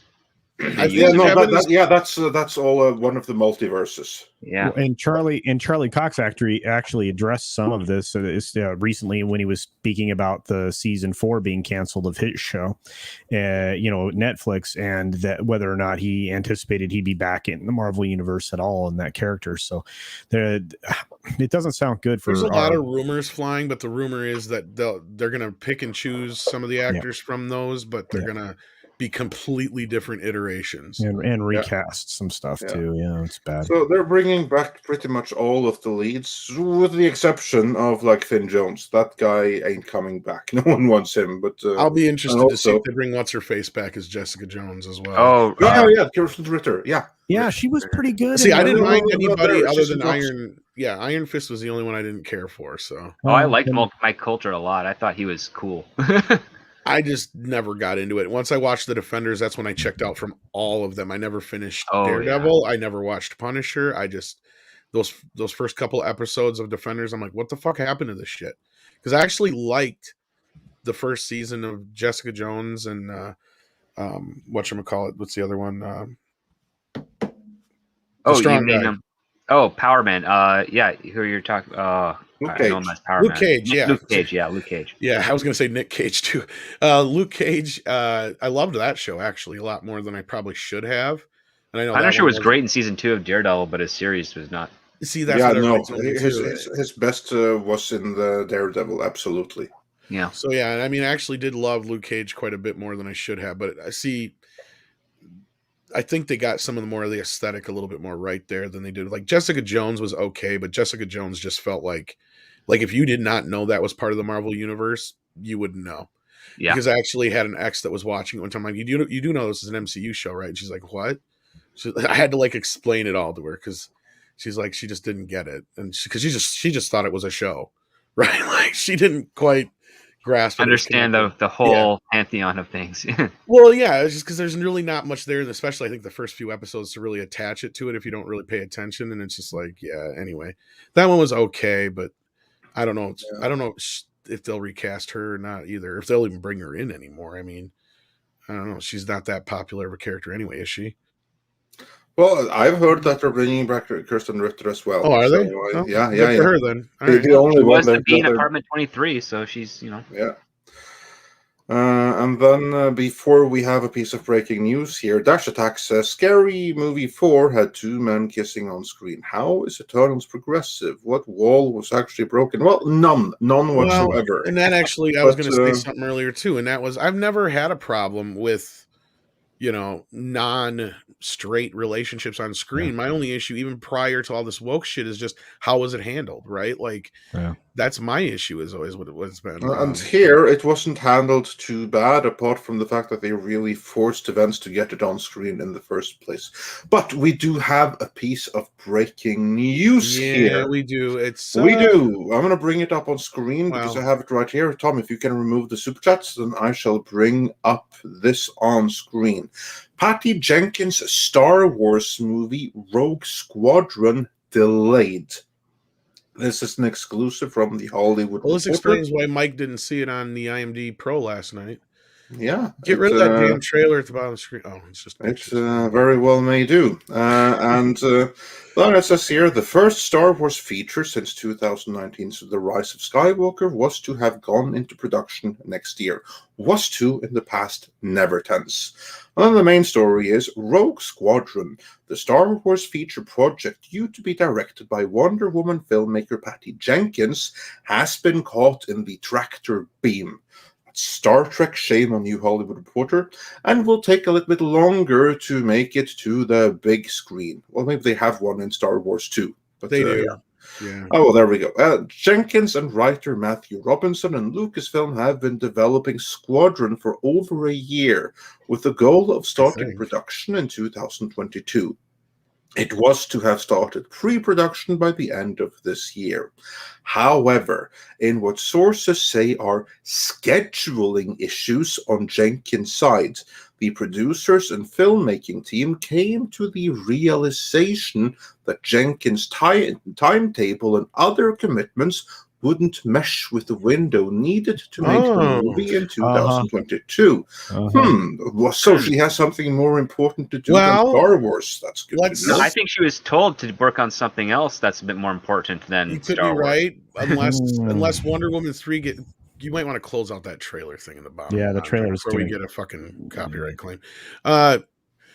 It could be that Warner Brothers maybe pulled a contractual thing on her, and she can't.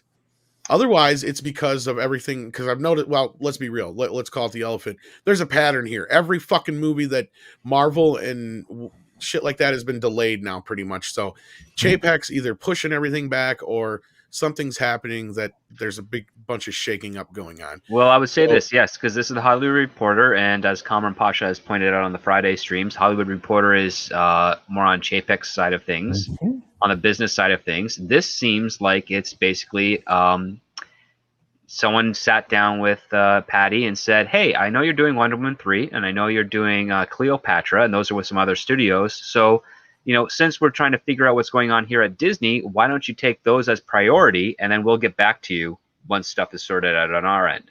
Yeah, the only other thing, though, is that Warner, of course, and they did this just before, or just as Wonder Woman 84 was coming out, they announced that they were fast-tracking Part 3, remember? But we all know that's usually just Hollywood BS for trying to boost the box office or whatever of the more recent release. But what if maybe they did really decide to fast track this thing, and contractually they could have pulled it and said, no, you got to make this for us first. It all depends on how the contracts are written out. But we're coming up to the 1 year debut of Wonder Woman 84, right? So yeah, It's not wholly outside the realm That's what of I mean, possibility, but usually, the studios work together with this, and the director does get some say. I would be surprised if the powers that be at Warner were to be like, no, you have to do this Wonder Woman movie directly after the previous one, and you don't get to do anything else in between of these other she's already projects. doing I'm sure you will do Cleopatra in that. between, though. That's the thing.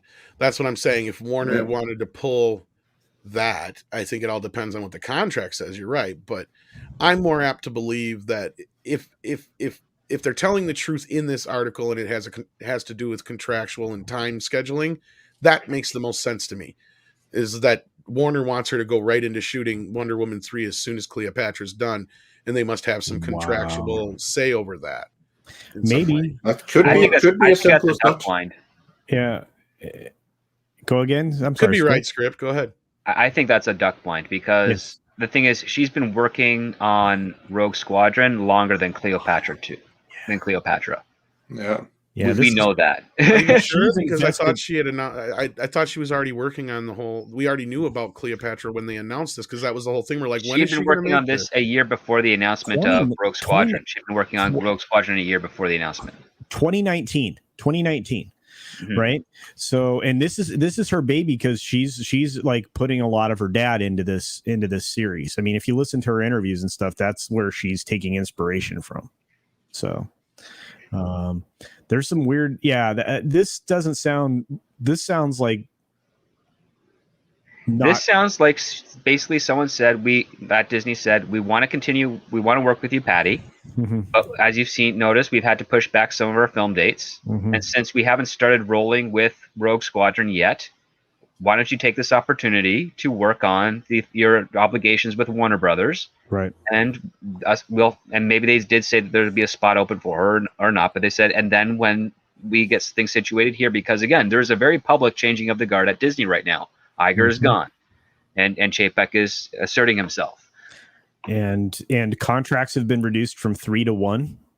And I mean, lots of things are going to change at Disney. It's a conversation I've been trying to have for a while. It's just you're gonna see some positions change. I mean, Victoria Alonso didn't get moved, as Script had mentioned earlier, to a created position for no reason. That's a placeholder. She's sitting in a placeholder right now. You're going to see more of that. You're going to see it all on the Star Wars side. You'll see it with the Marvel side. The expansion of some other elements at Disney are coming because of the way they have to create their own content now. Again, all of these streaming services have come to the realization that they just jumped on a very, very expensive long-term investment that they somehow are going to have to continue to sell to shareholders. A lot of those streaming services are going to lose out. And Disney is one of the ones that have jumped forward on this, saying, we don't want to lose out on this. We have to, double down on creating more production space, the opportunity for more people to manage those productions, et cetera, et cetera. This is all part of bigger plans. They're doing the same thing at Warner too. Warner just took a bunch of space. Netflix has actually just bid on a Air Force base. Is it Air Force or Army? They just bid on a base in New Jersey for production studio space. They're really going to work on this stuff, guys. And yeah, and the difference between the Hollywood Reporter and the outlets like Deadline and Variety are that Penske Media Corp owns Deadline and Variety and some other trades. Hollywood Reporter's owned by a completely different entity. I think it's MRC. They're owned by MRC. So that actually means that what Cameron talks about is this information's coming from one side of the equation. Deadline and Variety, probably listening to producers and people at that level.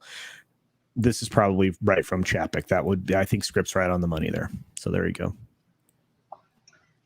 Yeah, that's my interpretive speculation on this situation. Yeah, it's very because what I'm saying is that it could be as simple as Tom says that Warner just executed their contractual hold on her for Wonder Woman 3. However, I do find it very funny that this would happen right now, so shortly after the entirety of the MCU slate was pushed back, which of course is due to the reshoots on Doctor Strange. But then you also have like the 1 year delay on Indiana Jones. Right. That's one Lucasfilm movie in development, and this is the other the other Lucasfilm movie in development. There's 2 Lucasfilm movies. That's Indiana Jones Actually, I think and the Star Wars Rogue Squadron. Is there another one? Well, there's the one that Taika Waititi is supposed to be making. Yeah, I don't think the that's other so one far that Kevin along. Feige is producing. Yeah, but all of those are like in development. No, I got right? you. I got you. But this is the one that's gearing up for But production. I just looked a few things up, and basically supporting what you guys are saying more so is the only conflicts I would see would be between Cleopatra and Wonder Woman 3. Not anything unless she plans on casting Gal Gadot in or Gadot, however you say it, sorry, in the Star Wars movie, because she's both in Wonder Woman, obviously, and in Cleopatra. Mm-hmm. So that's the only real conflicts I can see there, is you have the same actress. Like, outside of that, I mean, I think you guys are probably more on par with, like, it's just like, yeah, this thing is being pushed, but something's being done behind the scenes. Like, this is too many productions being delayed. Not any other studios are delaying all their productions, and if they are, it's probably more so out of fear of the IATSE strike coming. Well, yeah, I mean, take a look at Warner Brothers' slate right now. They have not made any changes, and 2 of these films are going to be Warner Brothers. Well, Cleopatra is actually with Sony, I believe. Is it with Sony? Okay, my mistake. I think so. That's what I'm saying. So, like, I think they're allowing. Yeah, she's going to jump to, I think, Cleopatra next, and that's maybe why I think, if my theory is correct, that Warner's just like, no, we want this movie done now. You ain't gonna have time to do that other one first. You signed with us first. We're gonna enact our contract or what have you, or just whatever. But I think you guys are probably more on par. There's too many Disney productions being delayed for this to be a coincidence. And Warner, on the DC side of things, Warner has a slate of the Batman. They've got the J.J. Abrams Superman as well. They've got the Flash. They've got a lot of movies coming out that they don't need Wonder Woman 3 right away. They probably want to hold off on that a little bit to basically kind of button things up after the next few films that are going to be debuting. So she does have at least a year before she has to really get started on Wonder Woman 3. And I would assume that she takes that time for Cleopatra, and then I go straight to Wonder Woman, and then from there go to Rogue Squadron, because Disney has clearly lapsed on. They're definitely going to lapse on that scheduled booking for a Star Wars film for 2022. I don't think they're going to hit that slot. The other possibility is that Chapek just put every goddamn thing on hold to wait and see how things are going to go. Lucasfilm on hold. That's what I mean. Yeah, to see how Book of Boba Fett and season 3. Is season 3 of Mandalorian even started yet?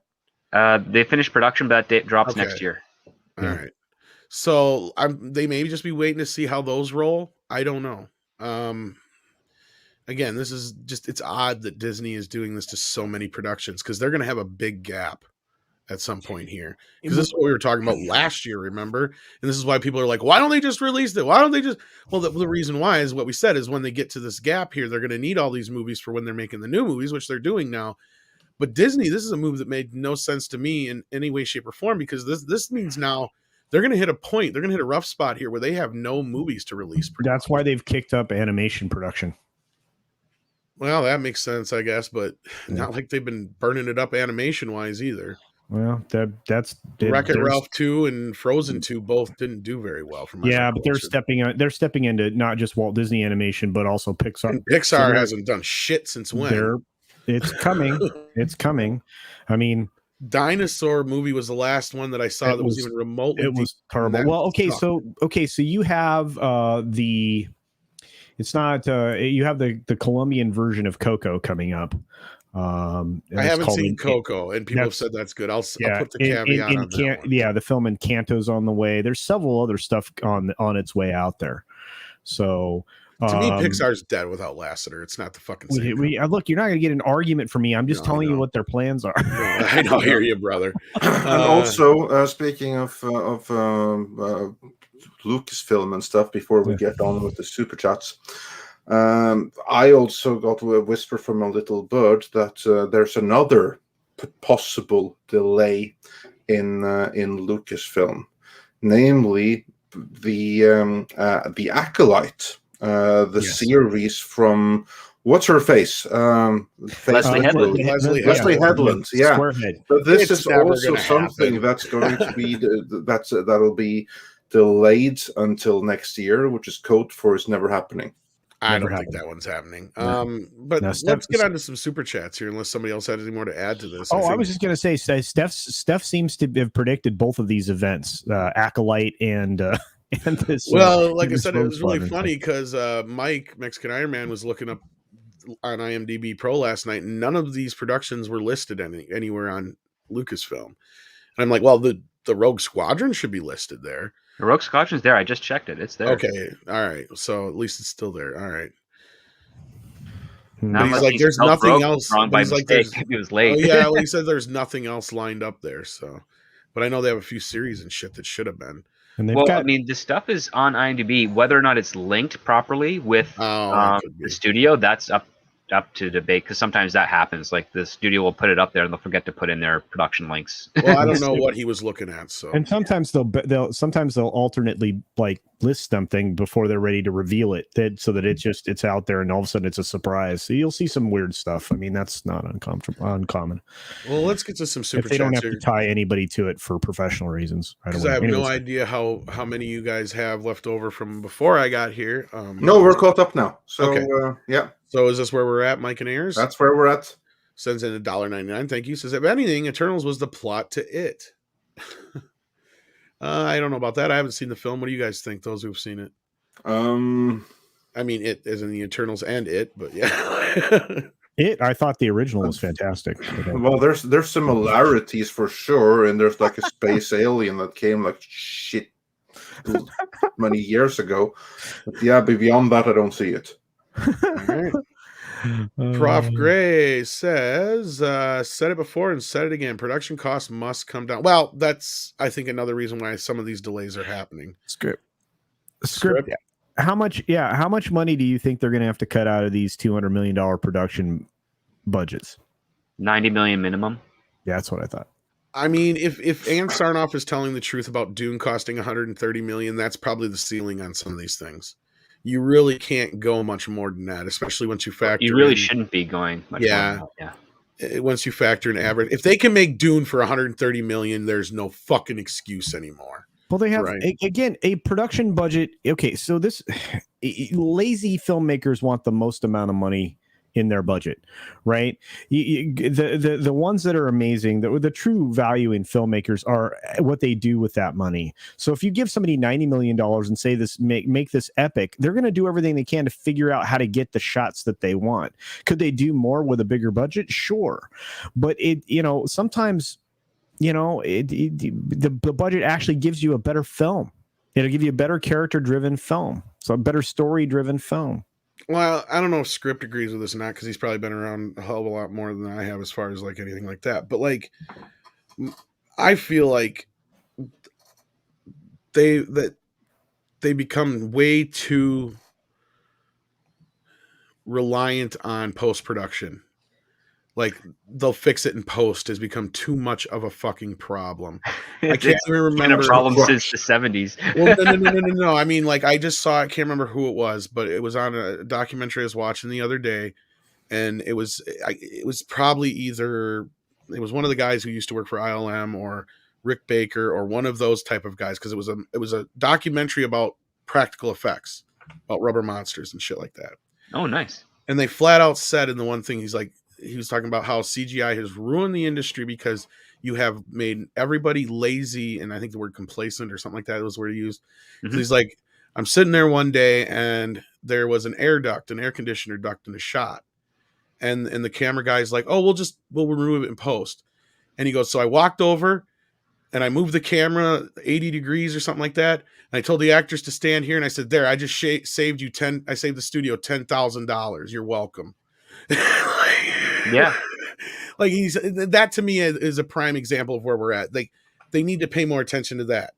They need to stop and think, okay, how much is this going to cost us as compared if we just did it in some way in camera real quick right now in the shot? Is there something we can do to get around using hundreds of $1,000s or tens of thousands of dollars of expensive CGI and, behind the scenes people? Because like, I think that's one of the bigger problems here. And I think that's where Dune, I think, surprised a lot of people, is because I'm learning about more and more of it was shot like Lord of the Rings than it was with CGI. I mean, there is a lot of CGI in it, don't get me wrong. But I think there's a lot more miniatures and bigatures in that movie than people realize. And that helps with the production cost. And to me, helps with the atmosphere and make it feel more real. And that's why I think Lord of the Rings stands out as above things like The Hobbit, for instance, is great examples of where using practical more and only using CGI when you fucking have to, aka Lord of the Rings, as opposed to The Hobbit, where it's all over the goddamn place and unnecessary through most of it. So that, I think, is a big thing. But we've also know, like, I made this point before, is the lawsuit on Deadpool proved that you can't spend less than X amount on these kind of movies regardless. There's no way you can, because otherwise it's just not going to happen. Because they tried to boast, oh, we made Deadpool for, I think it was $80 million they boasted, but then ended up getting sued for, I think, another 40 or 50 million because the artists never got paid and they were working overtime on the CGI, which that movie is not even that CGI heavy. So for me, that tells me that you can't make one of these movies for less than $150 million. So yeah, that needs to change first and foremost. Sorry, that's such a long thing I just went on there. So that was a question, right? Kind of. I'll put it to you this way. Scarcity is the father of invention. And when you don't have a whole lot of money, you start looking at what's actually important. And that's kind of what you need with regards to film and storytelling in general. Is if you don't have a whole lot of money, you focus on what you can do and what is actually important. And when that is what ends up being shown more prominently on the screen, it resonates more with people. Like, that's the issue that George Lucas had with Star Wars. He's like, yeah, in his mind, and with his original script, there's tons of big set pieces and costumes and aliens and all this other stuff. And when he realized he only had between $8 and $12 million to do all this, him and all his filmmaker buddies who went through the script were like, you got to cut out what's not superfluous and only use what's important. And that's what he ended up having to do. And he had to do the same thing with Empire Strikes Back, and to a lesser extent, Return of the Jedi. But then when we see, conversely, when he has pretty much all the money in the world, we got the prequel trilogies, and there's a lot in there you can argue didn't need to be there. Well, and I always bring Jaws up as my prime example. Jaws is also a great example. They had the money to make the shark, but it didn't work. So they had to focus on what was more important than the shark, and that's the relationships between Brody and his family, and Flint and all them, and yeah. No, but that's the main problem. First of all, and I think I've been saying this before the pandemic, so I don't know. What do you think, Andre? Culture? No, absolutely. I think that's one of the things that Chapek is doing, which is why he's getting so much pushback from agents and everything like that. If they cut down, if they cut the fees, they're going to have to cut out the fees for the agents and the gatekeepers and everything like that as well. And I agree completely. The costs have reached an insane level, and much of that cost isn't actually on the screen. I think it's perfectly okay with cost that is on the screen. That is something that you can defend, although you don't need to put any more than necessary there either. But the big problem is all the things that are just lost in various bureaucracy and various things just disguised as who knows what else, when it's really hookers and blow. For a bunch of people across the board, right? So yeah, no, I really think that, for instance, as you said, if a movie right now has a budget of 200 million, it should be 110. I mean, cut it down, find a way, and you have to cut where of the things that aren't visible on the screen. That's one thing that actually struck me with Dune. One of the things that I said in my review, I don't know that every single dollar is on screen, but it certainly looks like every single dollar is on screen. That's And you have so many examples of movies that cost so comparatively little, and they look so expensive, all things considered. Like, for instance, Dread. That's a movie that cost between 30 and 40 million to make. Yep. And it looks like it costs 60 to 75 million easily. But that's because they knew how to turn every single dollar. And they put everything on screen, and you can totally tell. And that's the other aspect too, because the reason there's so much dependency on compositing and computer generated effects and imaging is because that's expensive, but it can be done with a lot less of a crew. It's depending on what it is, though. It's people in offices as compared to the expenses of shooting on location. And if you can get more done in the office than on location, you save a lot of production costs in that regard. So you're actually just moving the money that you'd be spending for in-camera effects and things that you wouldn't either need to compensate with post-production, and you're just shifting all the money to post-production, which you can save a whole lot. So if you hire out, say, a couple of post-production studios that have maybe 20 to 40 people working on them each, compared to a cast and crew and location production of a few hundred, you can actually see the arithmetic there that you're saving more money on post by having the movie made more in post than you are in actual practical scheduling. And that's another issue that has to change. And I think there's some producers that are willing to go that route because it's to their benefit. They're like, we can get a better looking film, and it sure will take us a little bit longer to shoot, but we can actually save some money on the post-production side of things, and probably also roll that over into production to make, you know, the movie visually look great, and, you know, save us some turnaround time. Because I think that's what ends up happening, is that whether they are cutting like, you know, partial payments for post-production so that they would have to sue later on, or maybe they're just renting out a whole bunch of compositing and post-production studios.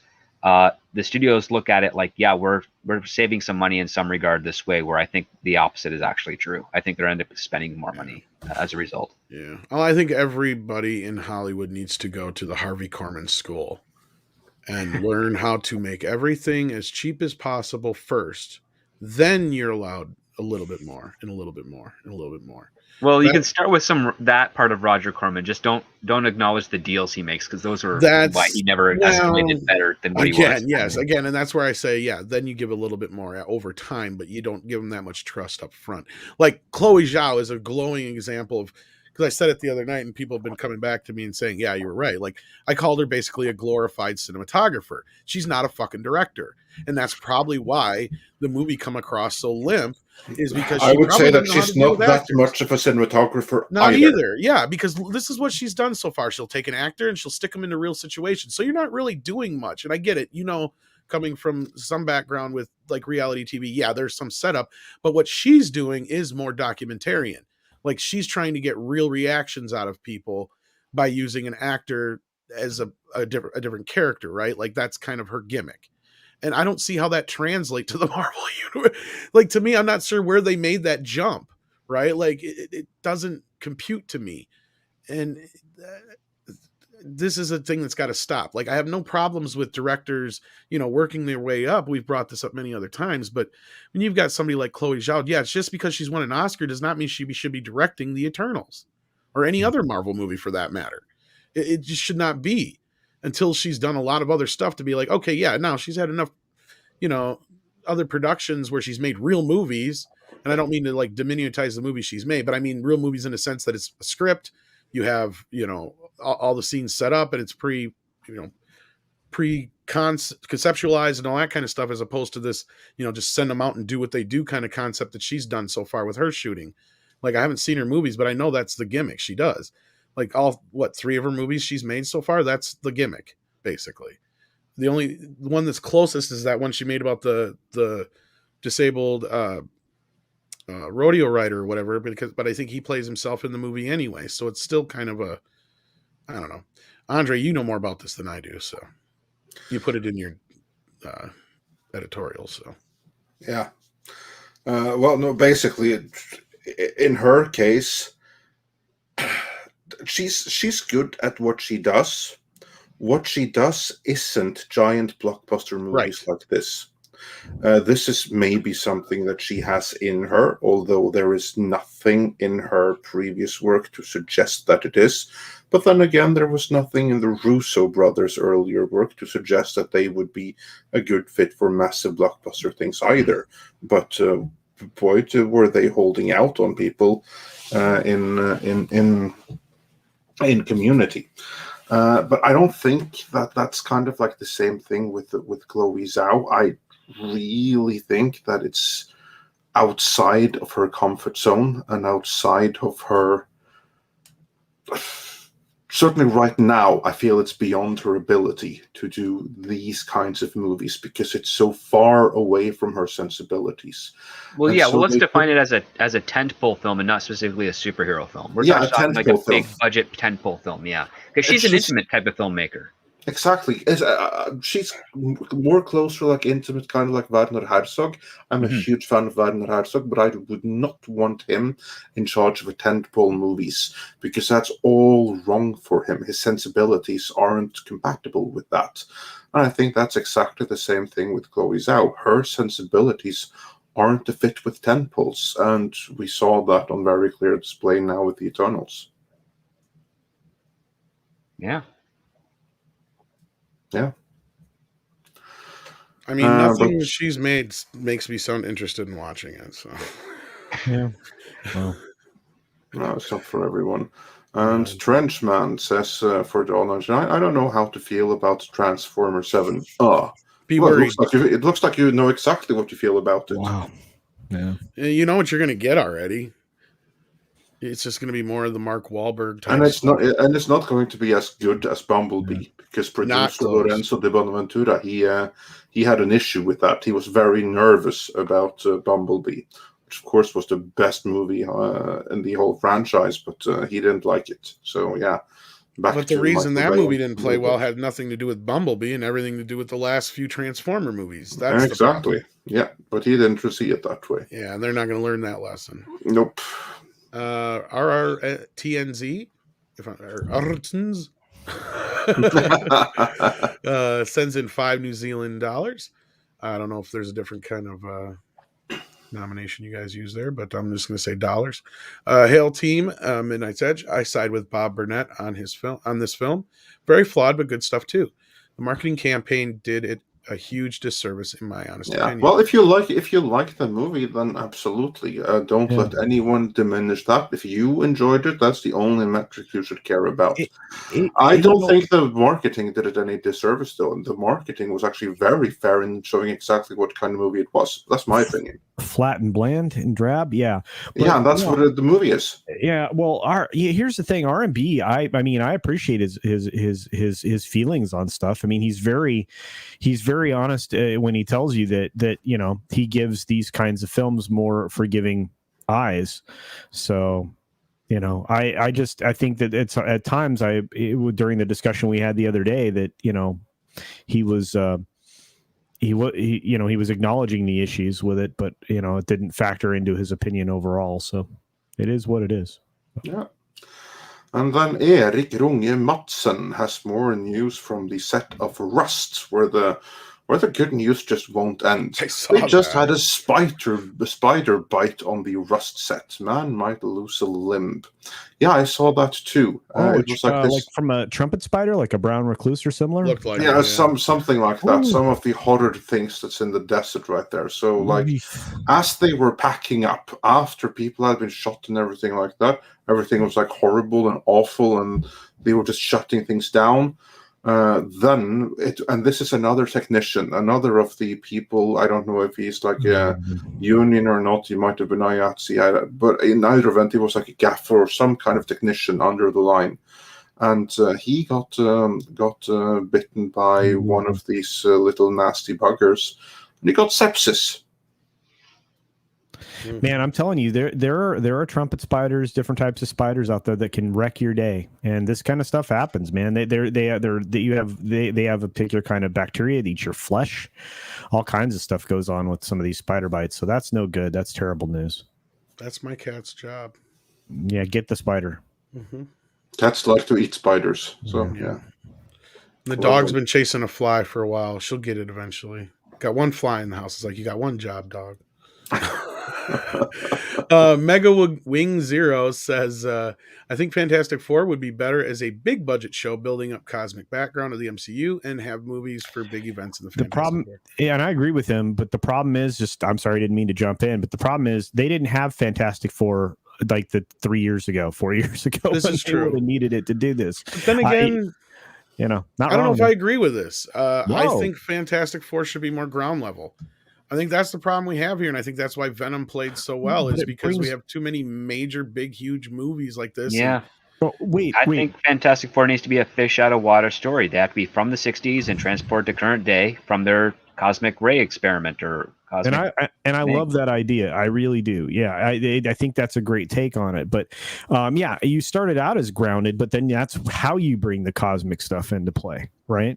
I think that would have been a great thing. And if it was they've got a great villain in Doctor Doom. You don't need a bunch of other shit, right? Yeah. Yes, but you bring in the Silver Surfer, you bring in all these other characters. They brings in more cosmic elements, I guess. So that's the side I was agreeing with. But my argument with Robert from the other day was that as well. I mean, Phase 4 needed the slow build up we got in Phase 1 because we had 3 acts. We need another 3 acts. Then we need another 3 acts. If you want to make this work, that's the only way to do it.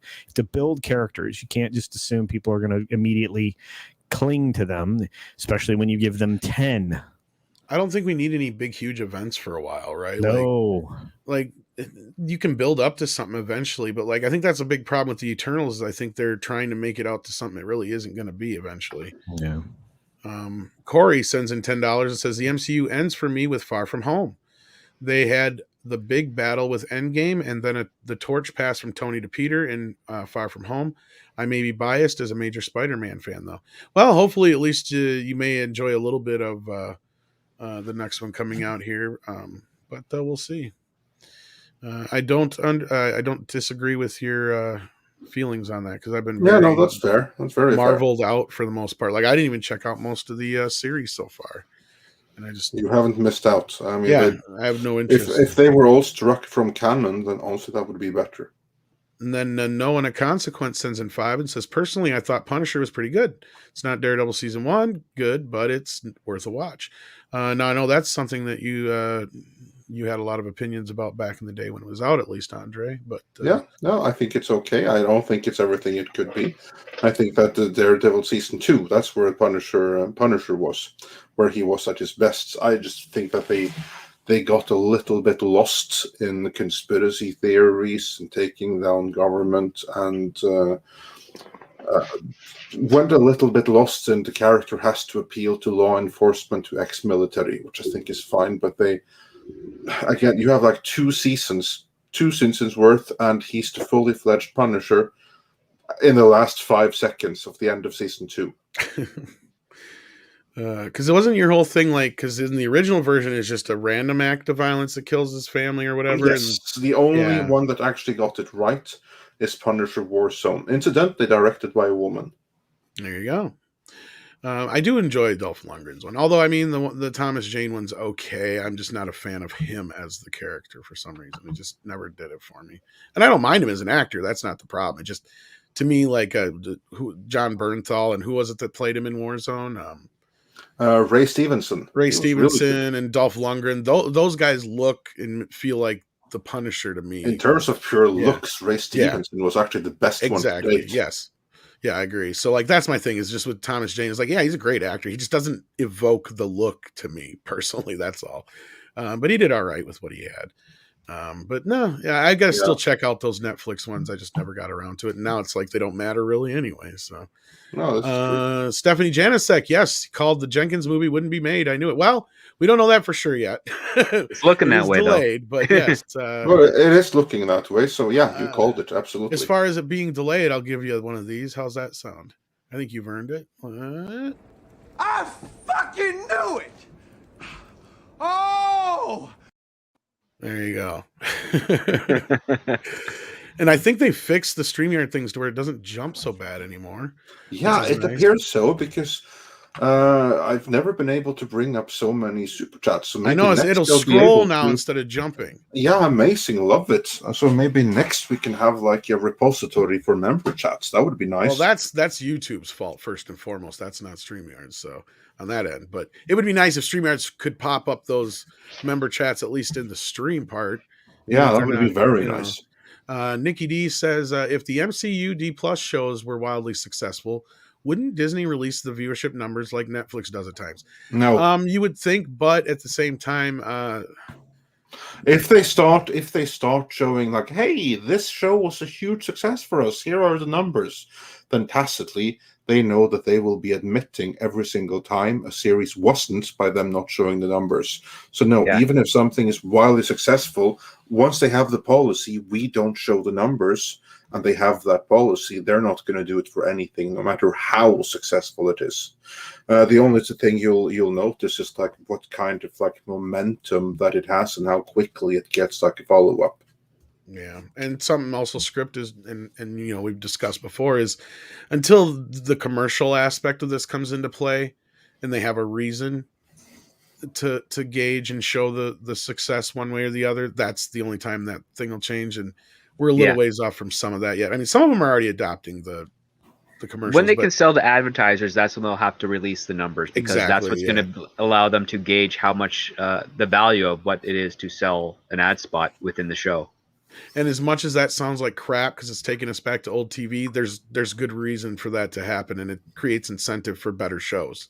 That's Yes. the plus side, because that's where we're at right now. We're kind of in this limbo where everything is content and nothing is better than the thing that's next to it. There's no real competition to draw Exactly, viewers as yeah. opposed to like the brand recognition. It's not the quality. Like, I mean, that's what I really like when I looked into the history of the airings of Columbo. It's like people would schedule their shows around that hour and a half because they knew they would never be able to compete because those specials were so good.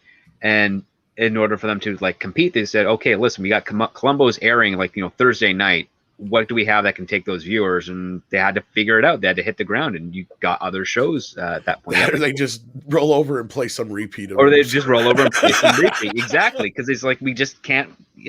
And that's kind of what you need at this point, because now it's basically on-demand television. That's what streaming is on-demand television at its purest. There's this mindset with the current people running those things that it doesn't matter anymore, but they're soon going to learn that it does. That they have to start, finding other avenues of revenue that's not directly from just the customer. Oh, I miss the days when television you actually had to compete for viewers, even when you just had the 3 to 4 main networks. And you're right, because there'd be nights where what something was on the one network and the rest of the networks are just like, fuck it. Especially if sports or something was on. Hey, if anyone has any of those archived TV guides from like the late 70s, you just take a look at the scheduling. You can totally tell when the networks were actually in communication with each other and finding out, oh, this show's being aired at this slot. Well, okay, we'll do a repeat or something of that nature. Like a movie of the week or something shit like that. Yeah. Just because they know there's no way to compete, or like, especially like Super Bowl time. That was when that was specifically you would see they would just show like really crappy movies and shit up against it because they knew there was nothing to compete. Shadow Dancer, the Red Mage says, when will the MCU have the cojones to show a real Doctor Doom? Good question. Enough Actually, of this MCU pansiness. Shadow Dancer, Secret of Shinobi. I have some potentially very bad news for you. I was waiting for this. I have heard some rumors. I do not know if they are accurate, but I have heard some rumors that they are planning to bring in Doctor Doom with the Fantastic Four. Doctor Doom may even be introduced sooner and set up earlier. It may already be in like Wakanda or something like that. And what I have heard is that it's a character that they're either going to race bend or gender bend or both. I was just going to say it's going to be Victoria Von Doom. Yeah, the real Doctor Doom, the one that you want, you're probably not going to get. I was afraid of that. It's going to be Victoria Von Doom, and she's going to have a doctorate in gender studies. That would be a very dangerous Doctor Doom. Don't even joke about stuff like that. I'm not, let him. At this point, like I said last night on Doomcock's show, just fucking let him. Go ahead, cast Brie Larson in a Star Wars movie. Buy us a house. I don't give a shit. At this point, maybe she'll be Doctor Doom. That would be fucking hilarious. No, she's Captain Marvel already. So unless they that's kind of weird, but she'll be behind a mask, so you'd never really see her on. Yeah. Well, this whole time it was Captain Marvel. Well, you can. What's her face playing Rey? Daisy Ridley. Daisy Ridley. Yeah, she's not in the MCU. She can be Doctor Doom. Yeah, maybe. Well, yeah, but you wouldn't have to put a mask on her because her face is already. Yeah, Zendaya's already in it, so she's usually cast in everything. Maybe it'll be Amber Turd. Trenchman says, "I'm curious for the upcoming Netflix Ultraman movie." Well, at least you got something to look forward to. Hopefully, I haven't heard too much about it, but I know there's some Ultraman fans out there. Is there any on the panel here today? I mean, I know very little about the character. I've seen a couple things from Ultraman, but I'm not a huge fan. I've never turned it off if I see it on TV. That's the other part. I like watching where it goes, but it's been a long time since I've seen anything Ultraman related. I have never seen Ultraman, and I know nothing about it. It's called Ultraman still, so at least that's a plus. It's not Ultra Woman. Well, wait a minute. See, now this is going to be the change at Netflix, though. It'll still be called Ultraman, but it's actually Ultra Trans. Who knows? Are you being serious or are you kidding? I don't know anymore. That was a joke. Okay, good. Because there's a transformation. Again, don't give them ideas. Shit. Lord. Ultraman is a series, Andre. I think Japanese series, right? Yeah, it's like some. Didn't he like fight Godzilla or something? No, that was similar character. That was Jet Jaguar or something. Yes, yeah. Very similar character though, in the sense like look wise. But I doubt they're similar in the construct. But yeah, but Ultraman fights monsters and stuff like that. Yeah. Well, I'm more familiar with Jet Jaguar. In fact, I used to confuse them quite often. So I forgot that they were two different characters. Wild Man Beyond says, "Who cared about the Eternals? Really, it's all about Ghostbusters Afterlife." I'm with you, Wild Man Beyond, especially after this morning's trailer. It was like Sony going, "Look, well, basically they just pulled their genitals out and said, "Here we are," like almost literally in that shot. Like, look at it. It's all its glory. Just look at it. Well, it's a callback to that scene. Draw them and then make them hard because that's what they did to activate the proton colliders. You know exactly who he's saying that to. Gozer the Gozerian. Yep. That's her has come. Choose and perish. And for those who have been wondering where the humor is, if you haven't watched the last few trailers, it's in the last few trailers, trust me. Especially Paul Rudd's got some good moments. Paul Rudd does have a couple of good ones. I'm an adult. I'm liable. Did you see the Terror Dog one? The clip? That was hilarious. Man, I can't wait for this fucking movie. We just got over 10 days now, just over 10 days, 11 days, roughly 10 days. I watched that trailer after you said it dropped, in stealth. And I have to tell you, it looks great. And I'm glad to see that they're doing more with that Muncher character because I was like, at first, I'm like, oh no, it's not going to just be another Slimer, is it? And no, it's different. They show some different shit. It's going to be interesting. Mecha J says, according to a recent report from Deadline, IMAX enters the living room with enhanced versions of 13 films for Disney Plus called IMAX Enhanced. Well, interesting. I can imagine what some of these are going to be Marvel films, especially ones that we didn't get in 3D. That were supposed to be IMAX versions like Infinity War and Endgame, for instance. But otherwise, they've done almost all the 3D versions of the Marvel films in the IMAX versions where it expands the screen. That's what they'll be, most of them. And whatever other ones they filmed in IMAX, that's all it is. Which is nice to have. That's cool. But I guess it all depends on what films they are. Outside of the Marvel films, I don't know what other ones that were IMAX. A couple of Star Wars movies, I think. I guess. Was John Carter shot in IMAX? No, All right. Well, there you I go. don't think so. I don't know if any. I don't think any of the. I mean Pixar that was like filmed in 3D, and it wasn't like good, or it was like converted to 3D and not very well at the. It wasn't horrible. It was all right. In fact, I got to a point there when it came to 3D, I preferred the converted because it was less problems with things going out of alignment. Because like certain movies that were filmed in 3D, I'd get dizzy and shit from. Yeah, it'll be interesting to see what movies they are besides the Marvel ones. Because I know the last like half dozen or better Marvel films were shot with IMAX scenes. I don't know what other Disney movies were shot with IMAX scenes. What other Fox movies were, though? I suppose there could be a few Fox movies. I don't know. Personally, I think it's just like because this basically means that there'll be like switching aspect ratios over the course of the movie.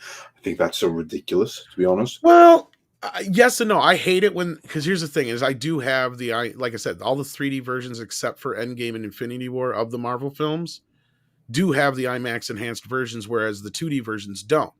So, like people like Bill Hunt had always told people, like, because a lot of players, if you put in a 3D movie, it will play it on a 2D TV. It'll just play the 2D version of it, and you can watch the IMAX version basically. And that's where Bill Hunt had told people, like, yeah, if you want the IMAX version, just get the 3D disc and don't watch it in 3D. If you don't want to watch it in 3D, and it has the IMAX scenes, and some of those scenes open, especially Guardians of the Galaxy and Guardians of the Galaxy 2, and I think Doctor Strange had a lot of IMAX scenes, specifically, and Guardians of the Galaxy 2 had quite a few from my recollection. So that one might have even had the IMAX version put on 4K. I can't remember on that one. But that's all it'll be. Other than that, I can't remember what Fox movies. I think some of the X-Men movies might have some IMAX scenes in them, but I can't remember. I can't recall offhand. So we'll have to see. Michael Miller sends in 14 South African Rand, says Viacom be like, how do we make money? We too dumb. Yeah, that's ain't that the truth. That is so true.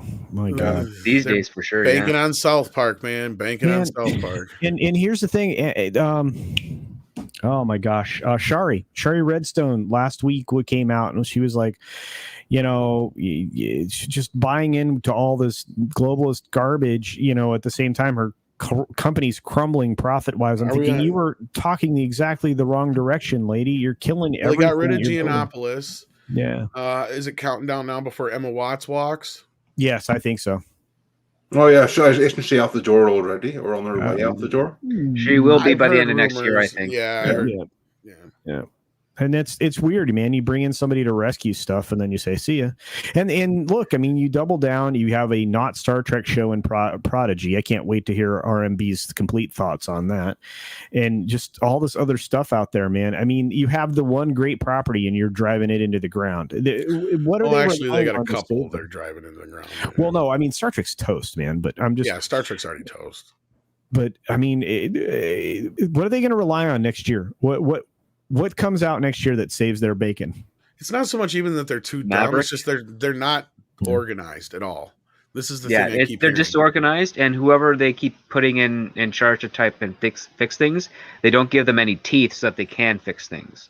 So basically, if you bring in someone like Emma Watts, it's like, oh, I'm going to fix this, and then she starts going through the studio, and they're all saying, well, you're not really my boss, so I don't have to listen to you, and I got this contract with this person that's ironclad, so I don't have to do what you say.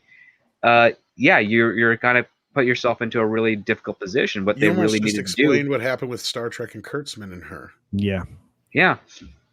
So here's the thing that has to happen is like Shari Redstone and the rest of the board over at Paramount have to basically give that one person be like, okay, clean house for us, please. And face the financial consequences of some contracts being broken as a result in order to right the ship, because it's probably going to be cheaper for them to pay out those contracts that are broken than it is to watch them just destroy the actual value of the company any further. Yeah, I mean, and she desperately needs it. But the worst maneuver they could have possibly done is recombine these companies, right? And again, I mean, it was all, underneath the ownership of National Amusements. I mean, I really think this is just so screwed up. It's ridiculous. It would have worked if they actually had a proper structure to basically streamline everything. What they ended up doing is they mashed together just to I force it agree in. completely. I mean, on paper, the idea was good. Of course, they should never have been separated in the first place. Right, But yeah. it should That's a have been better done. argument. But it was. They needed an IP manager, is what they fucking needed. Yes, they needed somebody they to did. come We in and they watched it. needed to go, okay, all this shit, this separating of the IPs is fucking dumb. And so they just had to have somebody tell them that and then say, okay, now what you need to do is reconglomerate all those. Don't put the companies back together, but just set up a separate entity that owns all the Paramount and CBS IPs and license it Yeah, out to Paramount and CBS. Exactly. Thank you, script. That's what they needed to fucking do, and that's what most of these production companies kind of do in certain ways. But anyway, Well, they it's do it under their own rights so that they exactly. can further monetize it. Like Secret Hideout, technically with Bad Robot, owns their version of Star Trek. It's just a weird complication. This is true, and this is why it's possibly likely that if they ever do part ways, a lot of that stuff will go away because they won't have access to it anymore, and we can hope on that. It's technically not Paramount's. It's technically not CBS's. It's very weird. I mean, this is they the may first still time have distribution rights on it for years to come, but yeah. Oh, absolutely. But like, it's just the first time in the industry for a generation where we know who owns the property, but because of the way they've licensed it out for production and whatnot, they've created another sub entity that only exists for them. So if Secret Hideout and Bad Robot parted ways from Paramount, they may own their own take of Star Trek that they can distribute with Paramount and Viacom CBS approval, but they'll never be able to make their own again unless they have a new contract with that studio. Yeah. And then the Seaman sends in $5 and says if they cut costs, that's what I think he means. How will they pay for their diversity and inclusion committees? Well, those will have to be one of those things that either has to go or they got to find a way to work within the system, I guess. That's a real true below the line thing on the spreadsheet. That should be. But that's not anything that'll. Yeah, it's not going to be on their radar right away, but it should go. Hopefully, guys like Chapek will get rid of things like that, but I don't see that happening. Yeah, not anytime soon. Then No One of Consequence sends in another $5. Thank you so much. Says Ex Machina had a budget of $15 million. Amazing film. That's a good point. It was contained in a house too, so they didn't have a whole.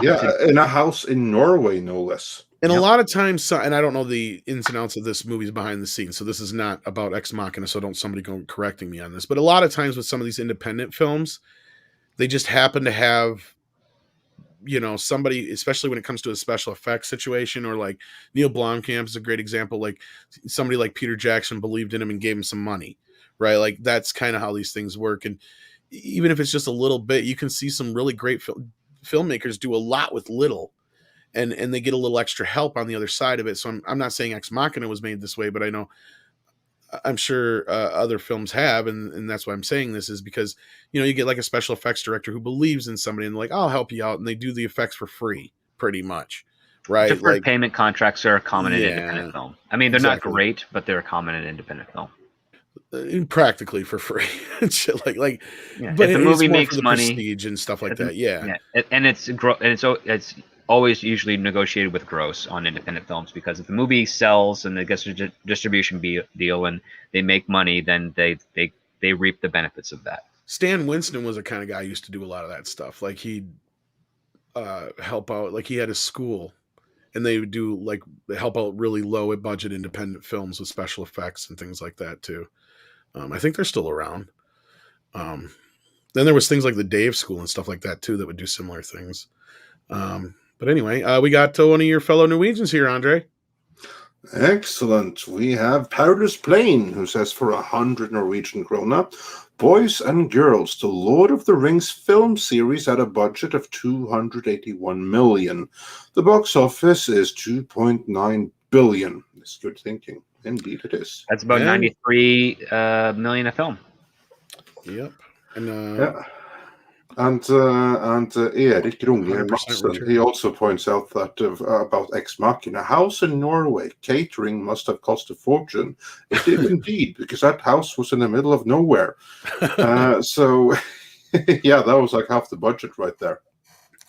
Well, and we'll have to get to, we need to get to some down-home filmmaking again. I think that's some of it too. Maybe we'll see a lot of smaller production companies sprout up out of this, and the technology's there now compared to what it used to be. It'll be interesting to see. I know even some of us here in the panel, some of us, whatever, besides script, who obviously works in the industry, but there's projects that are kind of in the works, and Robert Meyer Burnett is way ahead of everybody as far as working on actual things in the industry and stuff like that. But he worked on his own independent film with Tango Shalom and stuff like that while he's been a YouTuber and stuff like that. So things are possible. Things will happen. And Dota, yeah, well, that's what I meant, like in the industry as far as like for Netflix and stuff like that. Yeah. So it's happening, kids. There's things moving along. It'll be interesting to see in the next couple of years here, because I think the whole idea with how things worked with comics is kind of laid the groundwork of how to do this. Movies and television and short films and things like that are a little bit harder to do, but I think technology is there, and we know a lot of people now. There's enough people in the fellowship or whatever you want to call it now that there's a lot, because basically you need the people that know what they're doing for something like this. And there are more and more people coming into like these circles that Mr. H has already made his short films and stuff already. And there's some documentaries and stuff being worked on already. I've talked to some people about a few things already, but just some of these things take time, especially documentaries. But anyway, in fact, there's something that Script and I got to talk to somebody about soon here. That reminds me. Weapon 26 sends in $20. Thank you so much. If Marvel wanted money, make Hulk versus Wolverine, where Logan is with Alpha Flight going after a fugitive Hulk. It would be a way to start ushering in the X-Men while having a massive movie. There's so much potential being ignored. I agree with you, Weapon. This is where they should have went. This phase should have been the buddy phase. That what I mean by that is they should have, and I know some people didn't like Thor Ragnarok, but I think that was where they should have went with this. Enough of the teaming up 12 different fucking heroes. We only need one or two main heroes here. And I liked the camaraderie and the buddy team up ideas. Like, that I think is a great idea, or even a versus like Hulk versus Wolverine. Great idea. And I'm not so sure what they're going to do with Wolverine yet as far as Disney goes. The way they're doing things with Spider-Man and everything else have me completely thrown for a loop here. But what do you guys think? Do you think that would have been a better idea to go with more of those kind of films, like a Hulk versus Wolverine? I think so anyway. Like team up films and versus films, as opposed to these like Eternals type shit. As long as they don't go too far with it, because then you can easily get into Abbott and Costello meets Frankenstein territory really freaking fast. And not in a great funny way. Yeah. Exactly. So No, I'd I rather understand, they but delay that, or not delay it, but reserve that for something really special. I mean, like the only one that I'd be remotely interested in is exactly Wolverine versus Hulk, because that's kind of like an epic fight that's been going on in the comics and stuff like that. But beyond that, I really don't want to see like any versus stories. I mean, just have that, but don't call it that. Well, no, that's what I mean, because a lot of times that's how they meet up in the comics anyway. They always are at odds, and then they end up working together by the end. We get that. But I mean, like, there's some of these characters that already know each other. And instead of doing fucking Winter Soldier and Falcon, why didn't they give us other characters that we'd rather see, right? Like, that work well together. That's what I loved about Ragnarok. I get it. It's not quite Planet Hulk. It's not quite Ragnarok. But damn it, if I didn't love those two characters bouncing off of each other, right? Like, that's what I liked. But that's again, those are the moments that we need more of, right? I mean, it's one of the reasons Guardians of the Galaxy worked, right? Exactly. Because the animosity between the characters. So, you bump up against some of these very popular characters that, even if they haven't been formally introduced into the current Marvel Cinematic Universe, I think you have a recipe for success. That's what I'm saying. Go smaller, create the first act, then build onto that, build a second act, then build your third act, and do it all over again. It should be, the machine's been established, but you broke your storytelling mechanism with stupid stuff like Loki. I'm trying not to curse here. And that, I mean, you're constantly now in a cycle of destruction of the things that you should be preserving, in favor of other stupid elements of storytelling. Daredevil and Spider-Man are perfect characters for this, right? Like, they're the two characters that you could really do well with teaming up with other people, and they're street level characters. Yeah, there's no superpowers, aside from some of the stuff with Spider-Man. Between those two, they are fully fleshed out individuals. Spider-Man on purpose. And you made fun of me. I did. Anyway, but that's the whole point. Is you're 100% right. You could team those guys up with anybody. Those are my favorite comics, man. Deadpool as well. Yeah. I mean, we did not get enough of Captain America and the Falcon, right? And yet they wanted to get rid of Captain America in favor of Falcon Cap. You know, and you destroyed opportunities for, you know, we need the buddy cop stuff in the first act, or we need, you know, fully fleshed out new characters. I mean, one of the reasons Morbius might have a decent chance at being okay is because it's adding another, you know, element to the Spider-Verse. So you've got a lot of these these things that should be being done. Why aren't they? And I mean, there's a simple answer to it. It's because that's not the purpose of their platform now. It used to be like franchise. Now it's a platform, and that messes everything up. They'll just keep teaming up people as Captain and Marvel anyway, so fuck it. Luca Rock says, first Fantastic Four villain has to be Mole Man. At least they wouldn't gender swap him. Yeah. I wouldn't put it past them to cast Melissa McCarthy as Mole Woman. I was literally just thinking that. You know, I'd be surprisingly okay with that. It's not the worst idea I've ever come up with. We both thought of it at the same time. You look good in the sunglasses. But here's my problem with her. Can an actor get worse? Yes. Oh, yes. I think she has. Absolutely. I think she has, because I used to be able to stand her. And in fact, I would argue there were some performances she's put out there that were pretty good. And then she became Melissa McCarthy. Like, before she was the Melissa McCarthy, she had a few roles, and then she won that Oscar for fucking, you know, Bridesmaids, or not. She didn't win. She got nominated. Sorry. Right? She didn't win, right? I don't think she's won. She didn't win, but she got nominated, I think, for Best Supporting Actress for that, whatever it was. After all that business, and she started starring in all these bigger movies where she was the big star, then she just turned into like wannabe Chris Farley.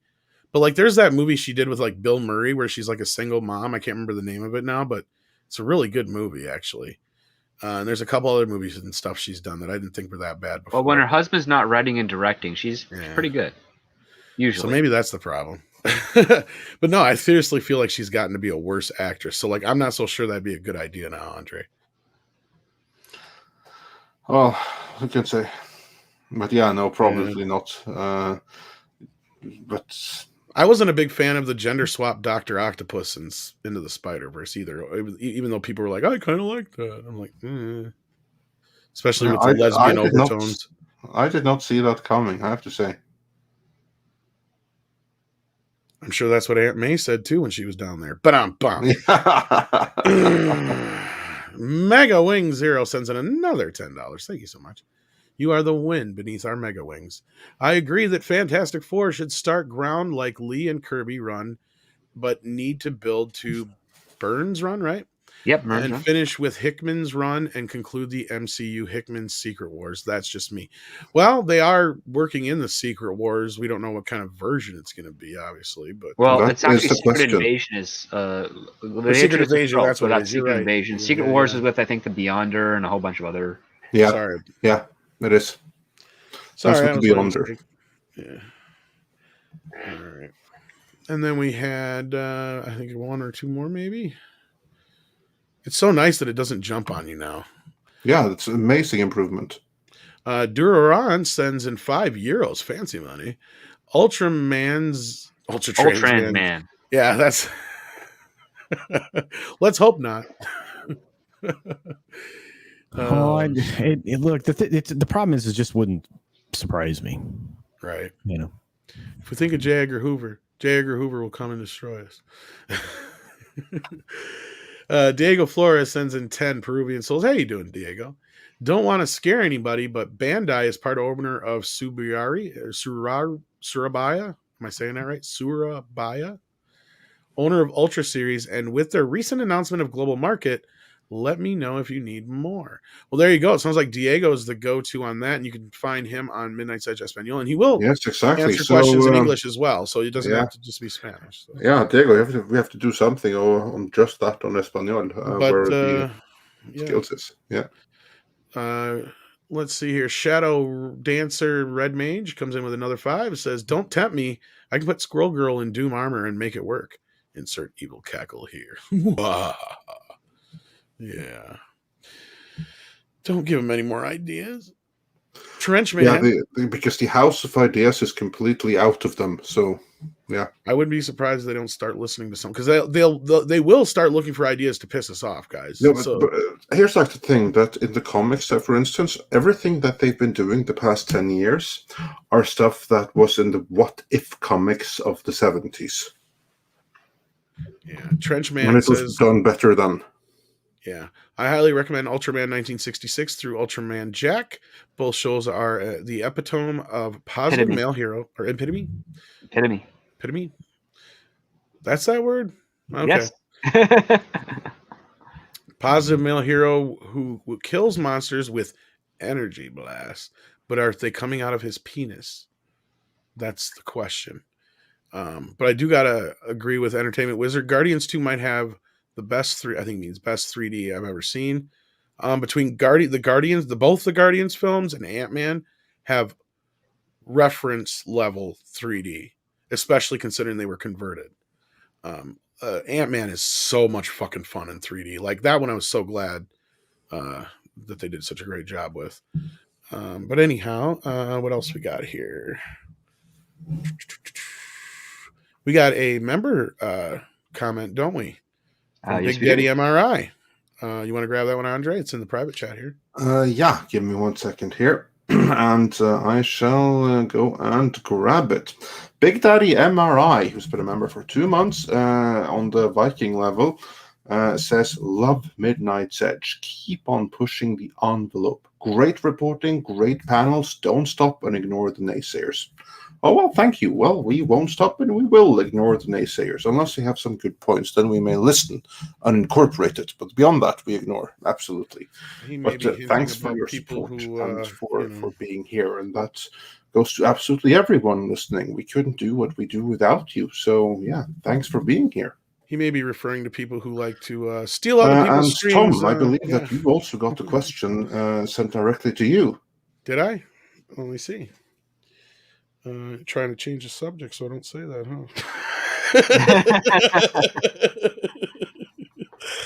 huh? Let's see here. Where is it at? I got so much stuff on this thing here today. Oh, here it is. I think. Was it a PayPal thing? Let me bring it up on the thing because it No, doesn't. you put it in the private chat. Yeah, duh. No, my bad. Yeah, a listener who asked a question for script wants to know why America doesn't keep track of international views for their TV shows. I've wondered that for years. Sorry, I can't pay for the comment. There you go. I shouldn't have read that last part, but there. No, that's all right. That's a good question. Well, primarily it has to do with the fact that the companies are only hired to monitor the U.S. rating systems.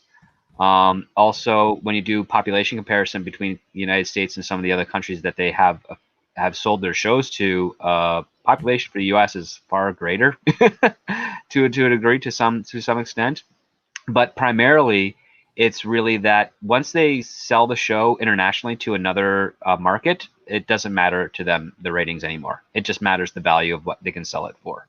So they will let those countries that have purchased the rights to show that program or that movie in that country do the work of the ratings to determine its value, and then that number gets communicated back to the owner of the property, and then that's how they negotiate for follow-up. So, for instance, you have something like Supernatural from the CW that was sold overseas. It was a very popular show in the United States and Canada. They sold it cheap for its first season, but it blew up overseas because they liked it as well, and so those numbers facilitated the increased value of selling future seasons to them overseas, and that's kind of how it works. And I'm just kind of broadly addressing it. There's a lot more details to that, but basically that's what it is. The local markets are the ones that monitor the ratings, and that's just how it's going to be. They're never going to spend money to go see how well a show is doing overseas. They're just going to sell the show over there and let that country tell them how it's doing. If they, because basically they learn how well it's doing if they want to buy more of it. So that's just the way it is. There you go. Hope that answers your question. Yes, I hope that it does, Tom. There you go. Let's see here. We have Hyperguyver 2 next. Says, hey, have you missed us? That, of course, is the line from the latest trailer of Ghostbusters Afterlife. Hyperguyver's evidently a little hyped about that, as am I. Let's see here. What else we got? Are we all caught up, Andre, or do we have some more that came in? Oh, we got one here. Mega Wing Zero coming with another one. Says, if they change Doctor Doom, they will kill any and all chance for the Fantastic Four being successful. Reed and Doom's rivalry and never-ending battle works. Oh yeah, that's one aspect that they've just had a hard time for some reason getting right in all the incarnations we've had so far outside of The Roger Corman one, yeah. Yeah, pretty much the Corman one. I mean, what do you guys think? I mean, I agree with this, obviously. Yeah, I mean, there's nothing to dispute from that. It's the way it is. I would like, if I was doing Fantastic Four, I would hold off on Doctor Doom until I got like a third Fantastic Four. I'd do Mole Man first, then the Skrulls, and then finish it off with Doctor Doom, because that's the character that you really want to see collide with the Fantastic Four for like your third act, if you're going to do a trilogy of those. Yeah, and that's the truth. I mean, Reed's ultimate face-to-face with his former friend is always the culmination of that storyline. Well, Doctor Doom's a great villain, yeah. But the thing is that you have to do Doctor Doom as a build, because the biggest mistake that, I don't know why producers do this. I do know why. It's because they're lazy, but they bring in Doctor Doom first because they really want to hit it out with a bang. Yeah. And I don't blame them for that, but it's like, listen, if you can do that with a couple other Fantastic Four adversaries as well, so you don't need to rely on Doom. Doom should be your closer, really. Like, that's your headliner. And there's crossover adversaries too, from other comics properties. Yes, so, I mean, there's lots of Marvel villains that all have fought variations, different superheroes. So yeah. Well, and the other great thing about Doom is he can loom over not just the Fantastic Four, right? And he's a more ground level character. Yep. Where we're not having all this constant fucking. Well, he pulled a lot of strings, right? I mean, all along the way. So, I mean, he's got diplomatic immunity, for fuck's sake. He's royalty. He's constantly pulling strings in the background and putting other problems in front of the Fantastic Four. So I just, that's how you do that character. Again, all of these this isn't a new playbook. I mean, they did it perfectly in the first three phases up until the end. So stop screwing it up, please. Goodness. Pew Pirate sends in $10. Culture. I was randomly gifted a sub last night from you on Geeks and Gamers Twitch channel. As a sign of appreciation, I'll ask you to brush up on your best Annie Lennox for next karaoke freaks. Right. Thanks, buddy. You be doing Sweet Dreams or Money Can't Buy It? Nah, Missionary Man. You guys will love it. Don't mess with the missionary man. Big Daddy MRI sends in a super sticker. I wish they would have fixed this so we could see what the super stickers are. Yeah, but I can see that behind the scenes there for $19.99. So thank you so much for the support. You are amazing pair. Yeah. There are some great amazing pairs out there. Looks like two of them to be on my side. It looks like back-to-back amazing pairs. Did we get two amazing pairs? It looks like it. I only see the one, but thank you for that. Big Daddy MRI sends in another $19.99, but this time has a comment or question. Okay, two questions, two of them. Top Gun Maverick is still slated for release in November, and is there any information on third Tron movie in production or on hold? As far as I know, Maverick was moved to next year. Yeah, it was. I think it was moved to early next year, right? Yep. So if you're expecting that movie in November, you're in for something of a disappointment. Yeah, and in fact they moved their slate back. They moved it in place of the next Mission Impossible instead, since that's not going to be ready. Yeah, that got moved too. And the third Tron film, I hadn't heard anything beyond the production board. It's on Disney, so I don't think it's going to be. With things the way they are right now, I would not count on it. I would not hold my breath for it. And I'm a fan of Tron, and I would love more Tron, but I would not hold my breath. From what I've checked into, because people keep asking about this, the movement has been, they announced a third movie. Daft Punk's production company was supposed to be the one producing it, but after they broke up, I have no idea if that's still a thing or not. But then they announced Jared Leto was producing and starring in it. So last I knew, that's where it was sitting, was Jared Leto is supposed to be making one, and that was last year, early or late year before, somewhere in there. It's pinned on a wall somewhere, man. I wouldn't get my hopes up on it. I would not hold my breath. I don't anticipate them reviving the Tron franchise anytime soon. Honestly, I wouldn't be more surprised if this version gets scrapped and they decide to do something more like Disney Plus series. That wouldn't surprise me. They could do it in animation again. Well, I just say because like the knowing them, that's where they're at right now. Just it makes more sense. When they keep again, this is they're expanding all of these different elements, and that's why they're taking more space in Florida. There's some stuff that hasn't been announced yet that is taking shape with them as well, and most everything is headed to Florida. They're getting a lot of stuff out of Cali, just FYI. So those of you in it might still happen.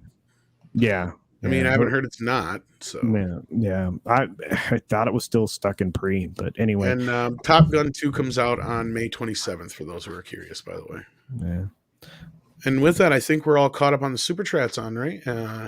We are indeed. But I saw a question here for us that has been repeated a number of times. Let's see if I can find it again.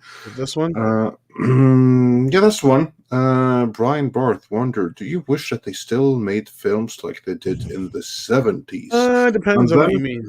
Exactly. What do you mean? What kind of like movies do I wish that they made in the 70s? Because my answer to that is going to be yes and no at the same time, because they made a great difference of movies in the 70s. Now, what I found is that many of the movies from the 70s they kind of like went from scene to scene, but they very frequently had like somewhat lacking character development, something of like a lacking narrative of like pushing the story along from scene to scene, quite a lot of them. I don't miss that, not in the slightest. I do miss how many of the movies from the 70s could be more raw. They didn't hold any or pull any punches. So I do miss that aspect. But beyond that, I don't have like any particular affection for the movies of the 70s. So on the whole, no, I wish that they still made films like they did in the 2010s or the 2000s. I would go more with films were perfected more in the 80s. The 70s were a transition period. Yeah. You were going from the old studio system way of making movies to the new independent style mixed with things like The Godfather and The Exorcist kicking off the 70s. And that was like a completely different movie than anybody had seen before. And they're just like, whoa, what the fuck is this? And things like Rosemary's Baby. And of course, what really started a lot of this was Easy Rider. But I think Andre's right. Like they were still meandering a bit and trying to figure out how to do it. And the 80s kind of perfected it. But as far as the analog nature of the 70s and the film stocks and certain things like that, yeah, I'd wish they'd go back on that sense. But sound technology, certain other technologies have come way too far to go back to that. And as far as like storytelling, between 73 and 86 was a really golden age of film. Or even 88, 89, I'd bring it up to. I actually go to 94 is when things kind of change, because 94 is that cutoff date from when you have basically the Rodriguez Tarantino era. And I miss Disney taking chances, which was the late 70s, early 80s, where they made things like Something Wicked This Way Comes, which I believe was early 80s. The Black Hole. The Black Hole was incredible. Well, Jaws, my favorite movie, comes from the 70s. Yeah, it's like I look at that period of time and I go, you took some chances. You did some amazing. I mean, hell, even Tron. Believe it or not, guys, Tron was a huge gamble, and it didn't pay off. The first Tron film did not pay off financially initially. It had broken ground on so much new tech, and way of making film. It was interesting. So, but that was. I would also like to add something, because I saw in the comments here, people remind me, I was only thinking in American standards, but the Europeans made some freaking great That's movies in the 70s. And influenced a lot of stuff, yeah. Yeah, there's some great European movies. Hell, you even have some great Scandinavian movies from the 70s. Then again, there's a lot of Italian movies where you're just like, did they ever watch a movie before they made this? Like, well, there's something of a mixed bag, but like some of those movies are amazing. but even those ones are fucking awesome just because of how batshit crazy they can be, right? Like I love classic cinema. The more exploitive European movies. But you can't do the same thing again. You could try, but it's never going to feel. Try, but you'll fail. Yeah, exactly. Like, no, but as far as like aesthetic wise, I don't know if you could ever really go back to that. I'd love to see more bigger films shot with like, 70 millimeter or something like that. But like, outside of that, no. I mean, I do love a lot of those films. I just don't think you could ever do it again. So yeah, was there anything else we needed to cover, Andre? I don't know what you guys hit if you check in Messenger, I sent you some pictures. Oh, that's right. Or at least one picture that we could bring up here. Is this from Douglas? Yeah. Why am I not surprised? Yeah, Mr. Nailson on Twitter, who has been sending us some amazing art recently. That's not right. Your boobs are not that big. Well, this then is Daisy Ridley as Victoria from Doom.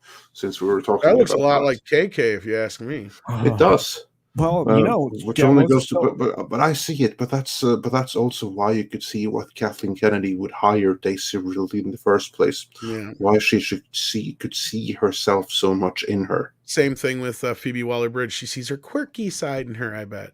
Exactly. Yeah. Self-insert. Self-insert indeed. Self-insert indeed. With that, was there anything else to cover? I think otherwise, I think we can wrap this up. And I think we can so too. Let's see what's going on out there, so we can maybe direct some people. I have no idea. Yeah, well, there's toxic femininity. There is that tonight. Yes. So everyone should join that. Nick Ricada's live right now, or you can head on over to. Oh yeah. Nick, or, by the way, major revelations in that trial. Just if you want to get into that. Oh my God, he's got a ton of people watching right now. Yeah, just an hour ago, the backbreaker for the prosecution's argument occurred. So a little over an hour ago in that stream. I just imagined the reeing that's going to come from that. And I look forward to the lawsuits of the entirety of mainstream media afterwards. Yeah.